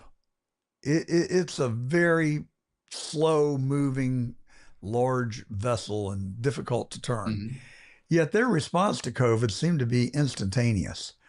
And I did read that Moderna was working on a vaccine for the COVID virus in 2015. Now, how do you riddle me that? And do you think they could have printed all those placards and leaflets and rounded up these vaccination centers just on the spur of the moment?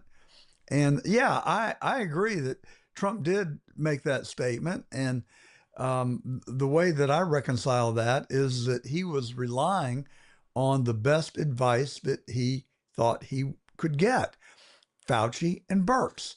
Then there was that CDC director. He was the guy who was actually telling the truth, and they canceled him. So he no longer had a seat at the table. So I don't know. Your final thoughts? Well, it sounds like we agree on a lot, but my final thoughts would be simply this, that the evidence is available to show that there is a conspiracy, that conspiracy includes not just communists, but also people who are not themselves necessarily members of the Communist Party, and that they're working together at the top to bring about a socialist global regime controlled by themselves. And they use excuses in order to beguile the people into accepting their controls.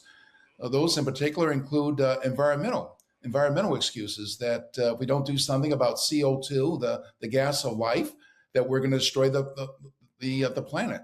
Those rationales also include COVID, as we're talking about. They could include war. They can include all kinds of things.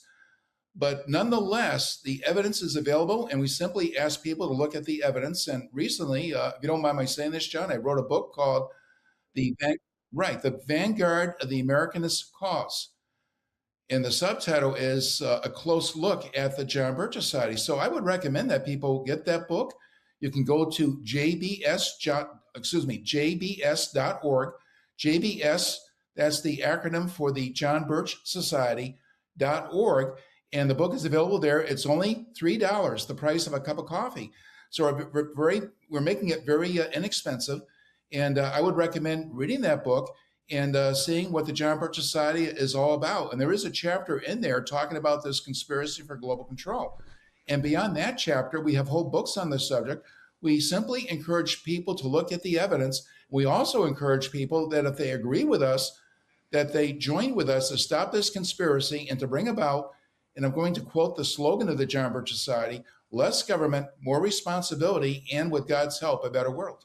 I wonder how many people realize that both James Comey and John Brennan were admitted communists some years ago, to your point. Yes.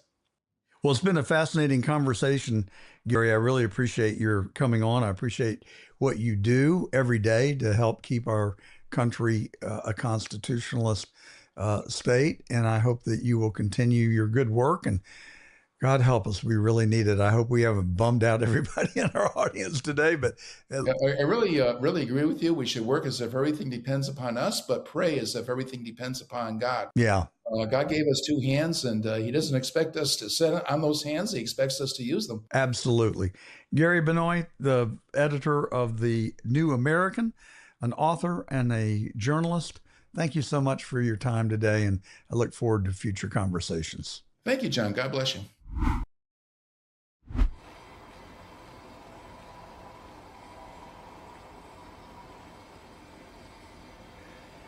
Welcome to The Truth. We're coming to you today from our brand new studio. And we are so honored to have a very special guest as our first guest in our new studio today. He is actually a Boy Scout. No, I said that wrong. He is an Eagle Scout and has dedicated his life to public service. Welcome, Governor Scott Walker. What an honor to have you on The Truth today. Well, thank you. Yeah, once an eagle, always an eagle. So tell us what I know. And I always admired Eagle Scouts when I was growing up. I was a Boy Scout for a short period of time. I looked at the criteria for an Eagle Scout, and I said, it's not going to happen. As much as I would have. Now I really regret not having put forth the effort, but I admire you for having done so. And I also really admire and I don't suck up to our guests. You can ask Anthony. We are the truth. And so if I don't like a position that a guest has, I'm not shy about asking them about it. And I don't pander to our guests, but I will just tell you that I have been an admirer of yours for a real long time for a whole variety of reasons, which we will get into here shortly. And so it really is a privilege to have you here. So tell our audience, what brings you to Palm Beach? I know that's awfully tough duty. Right, yeah, particularly when you're from Wisconsin this time of year. It's tough to be here. Not too bad going by the president's place on the way over here. We were talking supporters here in Palm Beach today and Naples tomorrow of Young America's Foundation. After my 8 years as governor, I work with college, high school, and now middle school students. In fact, we actually had a bunch of students from Palm Beach Atlantic, which is just across the water here, come over today, and we were giving an update to our supporters, interviewed a bunch of our students, and probably coolest of all, Peter Schweitzer, who's one of our alumni, an active member of our board now, has got a new book coming out in just a few days, and so he gave us a little sneak peek on it. Well, I want to get into that in a few minutes because we had Peter Schweitzer on our show. I am a huge admirer of his, principally because he's fearless. Yeah. I mean, he goes where very few people are willing to go. And I've read both of his earlier books, Red Handed and Blood Money. Yep. And so I'm looking forward to the new book. And we had his colleague on a month or so ago and had a great conversation with him. And he said he was going to get Mr. Schweitzer to come back on. He should. Again, the book comes out on the 20th of January. And in fact, he told me today, he just was at the White House a few days ago giving the president, Secretary Rubio, Secretary Bessent an update because there's some really, really troubling things in that book, as there was in a couple of the others you mentioned, in this case about weaponizing immigration. Not just illegal immigration, but birthright, all the other things, and you got to read the book to get the details. But it is, I would say with Peter, I appreciate his talks because his research, it takes about 2 years. He does it so thoroughly. But I always tell him I don't like his talks, not because he doesn't do a good job. He does an exceptionally good job because the information he reveals is so troubling. I don't like that. Totally. I mean, reading those books makes you very anxious about the future of our country. And you get the sense that we are losing what we had another individual on who wrote Stealth War, General, his name escapes me for the moment. But he said that we are at war with China. They have the potential of taking our country over without a shot being fired. Absolutely. Well, that's what Peter's book, Blood Money, was all about, is that there's a war at the border, that the CCP, this isn't just the drug cartels, the CCP, that book clearly, the research is well documented. He's never been refuted on this. The CCP has not only poured money into people going across the border, but they've even put Chinese nationalists trained as chemists just south of the American-Mexican border to essentially help with the fentanyl. One of our biggest problems, you find these stories of people dying from fentanyl. They've never once had a drug problem. They take what appears to be some normal-looking, recreational drug. Exactly. And next thing you know, it's laced with fentanyl. On top of that, he talks about not only the border, but with the CCP's involvement with TikTok, with all these other things. And essentially, he echoes the same thing as this other book said. They have an undeclared war against the United States. That's not an overstatement. General Robert Spalding, that was the Spalding, sure, that, wrote that book. Well, in addition to the things that you just said, I've read through other sources that when Biden had the gates wide open and said, come on in, that 150,000 Chinese fit military-aged men have come across that southern border and are living somewhere in these United States today. It is troubling in three regards. The CCP, it's China. Obviously, the drug cartels are part of it, but those are the more obvious ones. But you look at radical Islamic terrorists and all the damage they want to do. You look at China, and you look at just the Mexican government. I mean, the pure intent that they have to really undermine the United States. There are all sorts of problems, and Biden's floodgates, and obviously part of it's political. I mean, think about it. Biden's own Department of Homeland Security, and a report put out, I believe it was in 2022, so well after Trump, well before his term now, Department of Homeland Security under Biden, so not some conservative entity at all at that time, documented 2.6 was their estimate, 2.6 million illegal migrants, illegal aliens in California alone. Do you think it was a coincidence that when the federal government went in, when the president sent ICE and others in earlier this past year into Los Angeles and Los Angeles County, that there was this massive ruckus from the mayor, from the governor, from all sorts of really orchestrated and organized protest? It was, people say it's about them voting. It's not even about voting. It's about if you have 2.6 million people there illegally and you take those folks just out of California alone, that alone could be the difference in the majority of the House. Because even if they're not voting, they get included in the count. Census. Exactly. The census count for not only congressional districts, aid to the state of California, all those things are about raw political power. And that's why they're pushing back so hard. Well, I do think there's a cause for optimism on the horizon. The Supreme Court has a case pending before it right now that is dissecting or looking at Article of Section 2 of the Voting Rights Act. Right. And that challenge says that you can no longer gerrymander based on race. And there's a sense of hope that maybe the Supreme Court will say, right for 1962, wrong for 2026. Right, because the problem today isn't about being for or against different ethnic minorities. The issue today is they should be equal in size.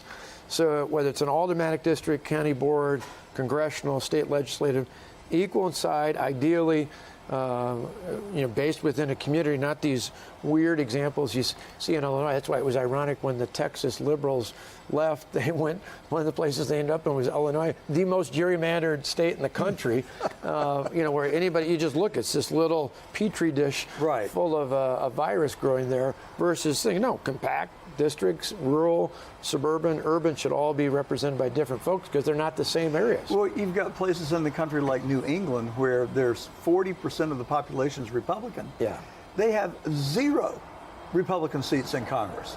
California's 40% Republican, and they have 17% of their congressional seats are Republican, and now they want to get rid of them, evidently.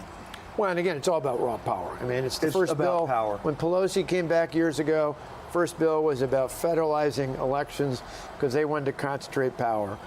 For them, sadly, that's what the left is all about. It's about power. It's the pushback they gave against me when we gave people the option to be in a union or not. They would have sold their workers out, their members out for anything as long as they got the cash for the payments, the automatic dues deductions. You see the same things true in all this. It's all about power. It's not about lowering costs. It's not making life better. It's all about concentrating power in the hands of the elite. Well, you did great things when you were governor of Wisconsin. You went in, I believe I read this correctly, that you opposed a Democrat in a traditionally Democratic district to win your first political race in, is it the city council of? So I was in the legislature, but where it really was key was Milwaukee County Executive is a 3-to-1 county. And I carried that in a special election. First, I challenged the incumbent. He got so spooked, he resigned. There was a special election for this race. Nobody, no pollster, no one out there alive at the time would have said I could win. We ended up winning not only the county, but the city, because people were so fed up with the scandals, so fed up with the abuse. That's why I keep reminding people, even in places like Minnesota, there's hope, but you got to focus in on what's happening, what the abuse is, how they're wasting dollars, what they're doing. Then they said we couldn't get reelected because once people figured out I was not just a Republican, I was a conservative. Right. Oh, We got reelected by more. In fact, in 2008, in the same year that Barack Obama took 2/3 of the vote in that county, I got 60% of the vote in re-election. Phenomenal. It's because we did what we said we were going to do. Well, one of the things that you did is that you got rid of a $3 million deficit and ended up with a surplus, and you reduced the government workforce by 20%, I believe. Yeah, really the key was we knew that government at all levels bloated. And it doesn't mean that there aren't legitimate public servants out there, but that particularly under the union process, typically with collective bargaining, the union contracts, you can never really discipline people who are failing to produce. So what they do is, during anything done, is they build around them. They say, oh, this guy's not working out. Well, it'll take us too long to sanction progressive discipline, all this nonsense in the contract. So we're just going to basically let him sit and build something around him to do that job instead. Well, we knew there were cases like that if we made it more efficient, more effective, more accountable, that we could reduce the workforce, maintain, or in some cases increase the quality. When it came to things like the teachers union, we even freed up more money, for example, the union contracts, by bidding out things like health insurance, saving millions of dollars, money to go right back in the classroom. Well, you took some really courageous stances when you became governor. You were ardently pro-life, and you brought budget discipline. You put teachers on an accountability standard where you evaluated them based on their students' performance on standardized tests. Now, there's a novel idea for you. And so when you look back on it, you won 2 terms, and you were very popular. And then your third try, you lost by 1%. Yeah. Do you blame the teachers? Well, a combination of things. So we won 3 out of 4 elections because we won 2 terms plus a recall election in between the first and the second term. By the time we came to our 4th election, which would have been for a 3rd term, you had a variety of things. It was midway through the Trump first term. Probably one of the biggest unknown things was that they put on non-binding referendum questions in college campuses on marijuana. So you had a whole bunch of people showing up for that who had no idea, that didn't do anything. And the other weird thing I said, because we'd lowered property taxes, improved schools, did pretty much every major conservative reform in the country in a blue, slightly leaning swing state. I think my last week or two, someone in the media asked what I thought about that. I said, I might have reformed myself out of a job, in the sense that all the things that needed to happen, we actually did, even in a state that historically isn't Republican. And so my hope is that Wisconsin will go back to that tradition. Sadly, the last 2 elections for governor and others like that have gone the liberal way. But our hope is we can get back on track. So you also imposed a policy that I thought was really brilliant, and that was you required women who wanted to get an abortion to go have an MRI and have to actually look at the baby that is being formed inside of her uterus. And the Supreme Court struck it down. Yeah. But to me, it seems they said they couldn't think of any legitimate reason to have authorized it. But what about informed consent? Exactly. That's a pretty legitimate medical. Well, and think of all the people who talked about freedom of choice. Well, what better than informed choice? Absolutely. I mean, obviously, I believe that every innocent life is worthy of protection. That's my personal belief. But I thought in this case, even if you want to make a decision that runs contrary to what I believe, at a minimum, that person should be given full understanding of what, despite what people are saying, this is not an ingrown toenail. This is not a lump on your arm. This is a living, breathing thing, a human being, a child, an unborn child. Why shouldn't people know that? Well, I share your beliefs on life versus choice. And I know this may sound, I guess, harsh to some people, but they talk about a woman's choice. What about the choice at the point of conception? I mean, in today's world, contraception is available everywhere. You can get it for free. You don't have to pay for it. And you know, of course people make mistakes, and that's regrettable. But, you know, when I was young, and my biggest fear was ever getting a young lady pregnant with an illegitimate child. So that kind of drove my state of mind. That was a risk that I was unwilling to take because, for one thing, back then, you know, I'm old, it was shameful. Today, it is not shameful, and I have very mixed feelings about it. There are exceptions where it gets more difficult. Health of the mother, incest, rape. But you know, I was at the Republican National Convention this past summer, a year ago, and I was talking to a lady from North Georgia, and she made such an incredible impression on me and helped shape my thoughts. She said that she was estranged from her father and never really knew her father, and that she was in a conversation with her mother one day, and her mother said, she asked her mother why she had never met her father, and she said, well, when I was younger, he raped me, and he wanted me to have an abortion, and I almost did. I came very close, but then I decided against it, and sweetheart, you're that child. And I'm telling you, I get choked up retelling the story. And she explained to me that the exceptions are really not the right answer to determine the outcome. Well, I understand where they're concerned about that. One, it's a very minuscule number in terms of all those decisions that are made. But I just look at similar to what that story is about. So many people I've met who either were the child, not necessarily just in those circumstances, but the child of someone who had considered aborting, of ending that pregnancy, of killing that unborn child, and they were given a choice by their mother. I just can't imagine the bravery.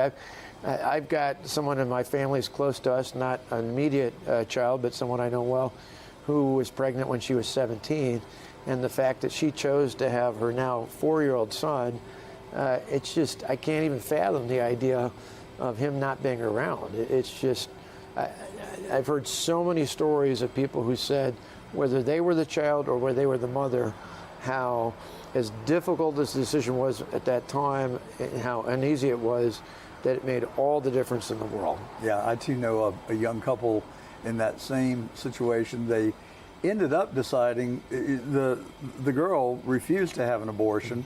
She had the child, and then the father actually came back around, and they are married today, and one of the happiest couple, and have 2 beautiful children. Oh, that's great. So I'm right there with you on the subject, and I get in trouble with some of my friends, especially females, who are so ardent about, well, that's my right to choose. And then, well, what about the unborn child? And what about the father? Does he have no say-so in this whole discussion? And now it seems to me that this crazed trans trend, or whatever you want to call it, is a further extension of that. And I feel like we're on a slippery slope. Yeah, I'd say not only an extension. I think there's a lot of folks who concede the point that you made about marriage, who think it is a night and day difference between having that debate, that discussion, that ruling by the court, and now suddenly, not just in general, but particularly, I was just talking to a young woman who goes to school nearby here, who's a student athlete, and talking about the fairness issue. That's one of the things we highlight is when you talk about this, about someone, in many cases, someone who competed as a man recently, whether it was in high school or college, and then turning around and wanting to compete in that same sport, be it swimming, track and field, whatever it might be, in the female category. So it's just not fair. To me, no more fair than if a 19-year-old woman decided to show up for the 9-year-old girls swimming meet. It's just not fair. You obviously know Riley Gaines. Yeah, everybody she knows spoke at Riley our conferences before, yeah. And she was at our Palm Beach Republican Party Club last night in the very room where you had your luncheon today. And she explained that she was on the platform about to dive into the water. This was a NCAA competition that was a kind of a trial to go to the Olympics, which was her life dream. And she jumped up on the platform and she looked next to her, and there was a dude that was 6'3", and in a woman's bathing suit. She said her first reaction was repulsion, and her second reaction was, you mean I've got to swim against him? Right. They finished that race tied, which never happens in swimming, according to Riley.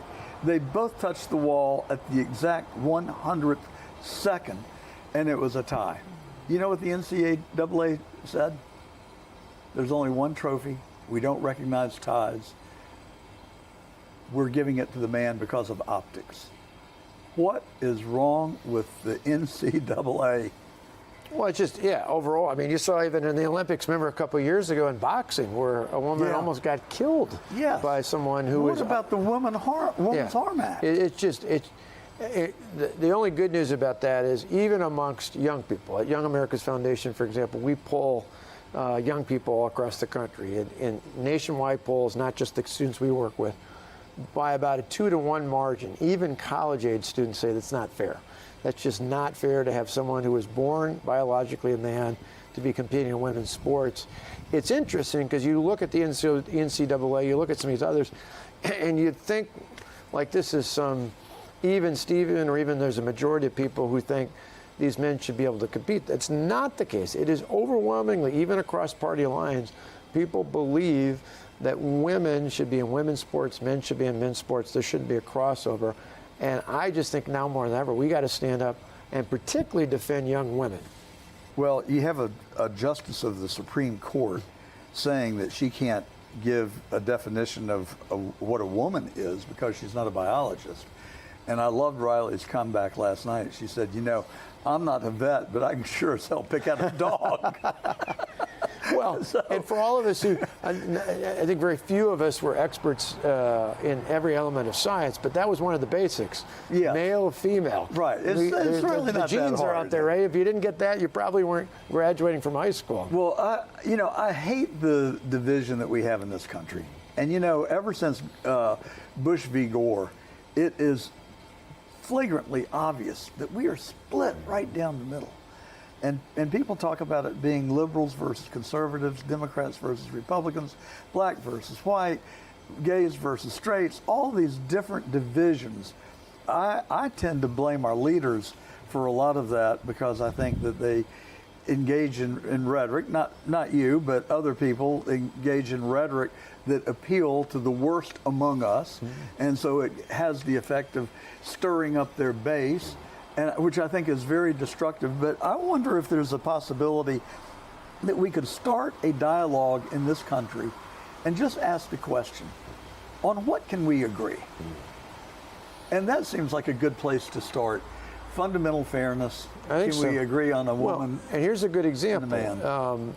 Campus, on campuses. Now, again, Young America's Foundation, YF.org, if people are interested. We do college, high school, middle school.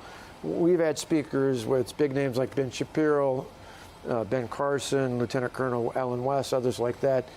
We have a format that we've been using for years that not only was Charlie Kirk using, but literally using the day he was assassinated, which was to go on a campus, to actually engage in a dialogue, here's the key, to listen to people that you disagree with. That to me was one of the harshest things, because even though he was involved with Turning Point, there were students, whether they were on Turning Point, College Republicans, Young America's Foundation, whatever it might be, who knew Charlie because of podcasts, because of viral, and were particularly traumatized because it was on a college campus. What's remarkable about, there should have been massive across the board, across party lines, outrage as to what happened there, because it happened not only on a college campus. He was doing what a number of our speakers do, and that is engaging in a dialogue where you actually listen. It's one of the things somebody asked me recently, a young person said, well, you know, how do I make my point not only on campus, but the people I live with or work with? I said, well, try listening. Doesn't mean you have to agree with them, but listen to what they say. You might actually find a few things you agree on, and even if you don't, your argument, your case, maybe not to them, but to everybody else watching and listening to you, will be better because you actually listened to what they said. You didn't just wait till they were done and spew out your own talking points. You listened to that. And I think that's really key is all of us need to take a breath and say, not only am I going to say what I believe, I'm going to listen to my neighbor, to my coworker, to my fellow student, whoever it might be, and digest it and think, okay, is there anything in there I might agree on? I can concede that.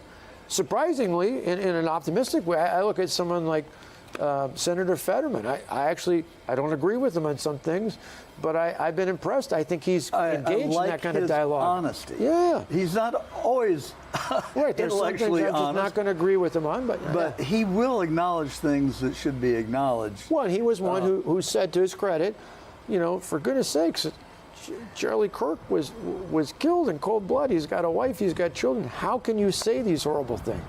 I think it's good. You knew Charlie. I knew him well. Charlie grew up in the Chicago area, came up and helped in our recall election. I just seen him at the Brewers and the Cubs played each other at Wrigley Field about a month before his assassination. So Charlie was there with Erica. I had never met his parents before and had a chance to talk to both of his parents. Just salt of the earth, quiet, wonderful people. I didn't know him as well as you do.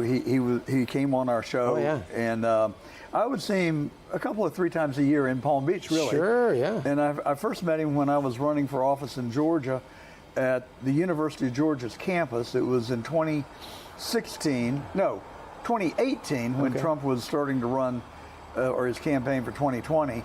And he was there with Don Jr., 3,000 University of Georgia students in the auditorium waiting for him. Yeah. He was without question the singular smartest living person I ever had the privilege of meeting. And I think the hardest working person. That too. But just was tenacious on it, was driven. Both my kids, who are a year and 2 years younger than him, knew him well, did some projects with him. Just a huge, huge void. But that's a classic example where not just the evil, awful individual who assassinated him, but then to see the response from so many on the left to not even concede how awful that was. I remember the congresswoman that was shot back in 2011, Representative Giffords in Arizona. Sure. And she's married to the now senator, yeah. The senator. And I spoke is out. Under investigation. Yeah, right. But I spoke out and said that was horrible. It was outrageous. I was governor at the time. I reached out to all 8 members of Congress, 5 Republicans, 3 Democrats at the time, and said, State Patrol, if you need any security, we'll help out. Because it's just a horrible thing. That it doesn't seem to go both ways. It's on what can we agree? Can we agree that political assassination is wrong? 100%. Not only assassination, but violence. Or any kind of violence. Speaking violence, of which, totally what do you think when you got Tim Walz and Governor Pritzker and I guess Governor Hochul are either outwardly encouraging civil disobedience or enabling it within their state? Just outrageous. Unconscionable. We had something similar happen with Governor Evers back in 2020. Remember where there was the riots in Kenosha and a good chunk of the downtown burnt down? That was where the infamous CNN caption with the back of the reporter's got a car dealership burning to the ground behind him, and the tagline in front says, "Fiery but mostly peaceful protest." You're like, I can see with my own eyes that's not the case. In those cases, they're really pushing it in a way that if you disagree, lobby. We got like 5 minutes according to your time frame. Okay, perfect. I promise to get you out of here on time. Let's just hit these really quick. Yeah. Because I really rapid fire genuinely want to know your thoughts. Let's play a little game. How about you ranking 1 to 10? 1 is horrible, 10 is excellent. These governors. Pritzker. -10. Walz. Disqualified. He should be resigned, not just back out. Newsom. Slick, but awful. Performance-wise, again, he's a 0. He's just awful. Hochul? Kid, all talk, no performance. And the likely vice presidential candidate in 2028, Shapiro. I'd give him a 1 because every once in a while he says something reasonable. He's much more like Fetterman on an issue here or there. But again, on performance, he's not getting the job done. Okay, well, that was fun. Now let's have more fun. DeSantis. I think he's a 10. I think you grade on performance, not necessarily charisma, but if you grade on performance, he gets it done. Kemp. I think Kemp's solid. I'd give him a 9. There may be an issue there, but I give him a -1. Look, I didn't mean to go down this rabbit hole, but I can't help it. Yeah. So I ran for Attorney General of Georgia with President Trump's endorsement because I worked on the 2020 election in Georgia with a group of lawyers fighting the Fulton Board of Elections. I've seen the evidence. Yeah. Okay. I've talked to the forensic accountants who studied it. I've spoken to 4 eyewitnesses, each who independently saw a pallet full of absentee ballots that had not been touched by the human hand, pristine as they referred to them, that were all scored for Biden, 20,000 of them. Then we learned that there are 170, this is a recent revelation, 170 ballot tapes that were to be signed in the morning saying this is the beginning of the day, signed at the end of the day, and then signed before they're transferred to the Secretary of State with no signatures, no certification. Ergo, Brad Raffensperger, who told us that it was the most secure election in Georgia's history, is now running for governor. But Brian Kemp told my friends that they had looked at it at a fundraising luncheon and they couldn't find anything. Meanwhile, he had gotten a letter from Joe Rossi, who was a retired guy from PepsiCo as a numbers guy, who wrote him a 30-page letter which he forwarded to the state elections board saying, we need to look into these things. So I lost all respect for him. And he was a guy that I worked for. I gave him $10,000 of my savings. I raised him $100,000. I had a great breakfast for him in Atlanta with 100 people there. They raised a bunch of money. And he's been on policy. I think he's been a great governor. But that's a litmus test to me. If we can't have honest elections in this country, we're doomed. I agree. I just would say that, but even on that point, but I'd say, for example, on purely on policy, not just on what you can do versus what you can't do, I'd say your Secretary of State, your Attorney General have much more authority to take action in those areas. I'd say after that happened, even though he got nationwide pressure, he pushed and signed for election integrity reform. He pushed voter ID requirements. He pushed so much so, remember at the time, they took the All-Star game falsely. Yeah. I defended him saying, we did the same thing in Wisconsin. It didn't diminish the vote. It actually increased the vote, but it made sure that elections were easy to vote but hard to cheat. So I look at and you introduced voter ID, one of the first governors of any state in the union. So that's why I say with them, I give you a 12. That's just because I want you to come back. All right, I'm joking. I do give you a 12. I want to become your friend. You were the son of a minister. Yeah. And you know, a lot of times preachers' kids turn out really bad. They were the angel or the devil. But I lived across the street from my preacher growing up. We lived across from the parsonage, and Methodist pastors changed about every 10 years. Sure. I knew my minister, I knew his wife, I knew his kids, and I knew his dogs. And so I feel very comfortable with you, actually, Scott. Governor DeWine. Boy, he's got a lot to be, to me, that's a red state. That is unlike these others, you look at Arizona, Georgia, those are competitive states. In a red state, you should be leading the charge for conservative reforms out there. I just think there's a lot lacking that needed to be done. You going to put a number on it? I don't know what I mean, they've done a few good things. They have got some policy stuff down. But again, just being okay is not good enough when you're in a state that red. I'm with you. All right. That was good. Thank you. Yeah. I appreciate it. Now, how about 2028?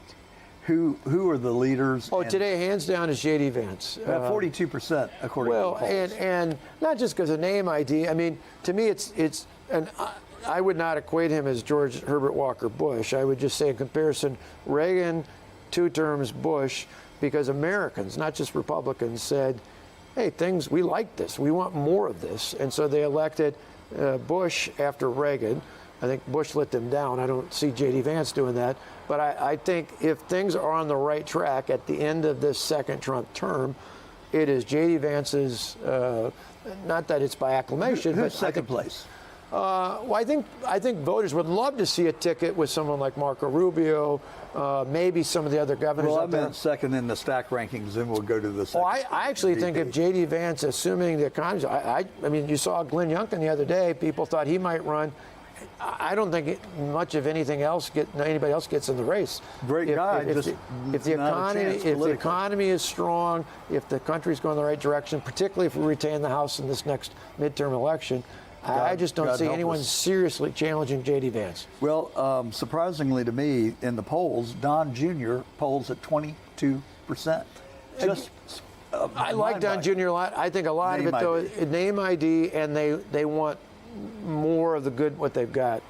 I think you get that with Vance. I'd love to see Vance and Rubio, for example, on the ticket. I think there's some others. Someday I'd love to see Sarah Sanders. I think she's doing a fabulous job in Arkansas. She was a wonderful part of the Trump administration. But who knows in the future? Mike Pence is not going away. No, he's more focused in this. He's got this nonprofit. And a lot of, again, some of the things they're working on are great. I agree with on some of those things, and other things I wish they'd just stay focused. But there's a lot of good people that have gone over to that group. So what would be the number one issue in your mind for 2028? Well, I still think it's cost of living. Totally. I mean, and we see it with young people, almost 2-to-1 over the next closest issue, just with those under 30.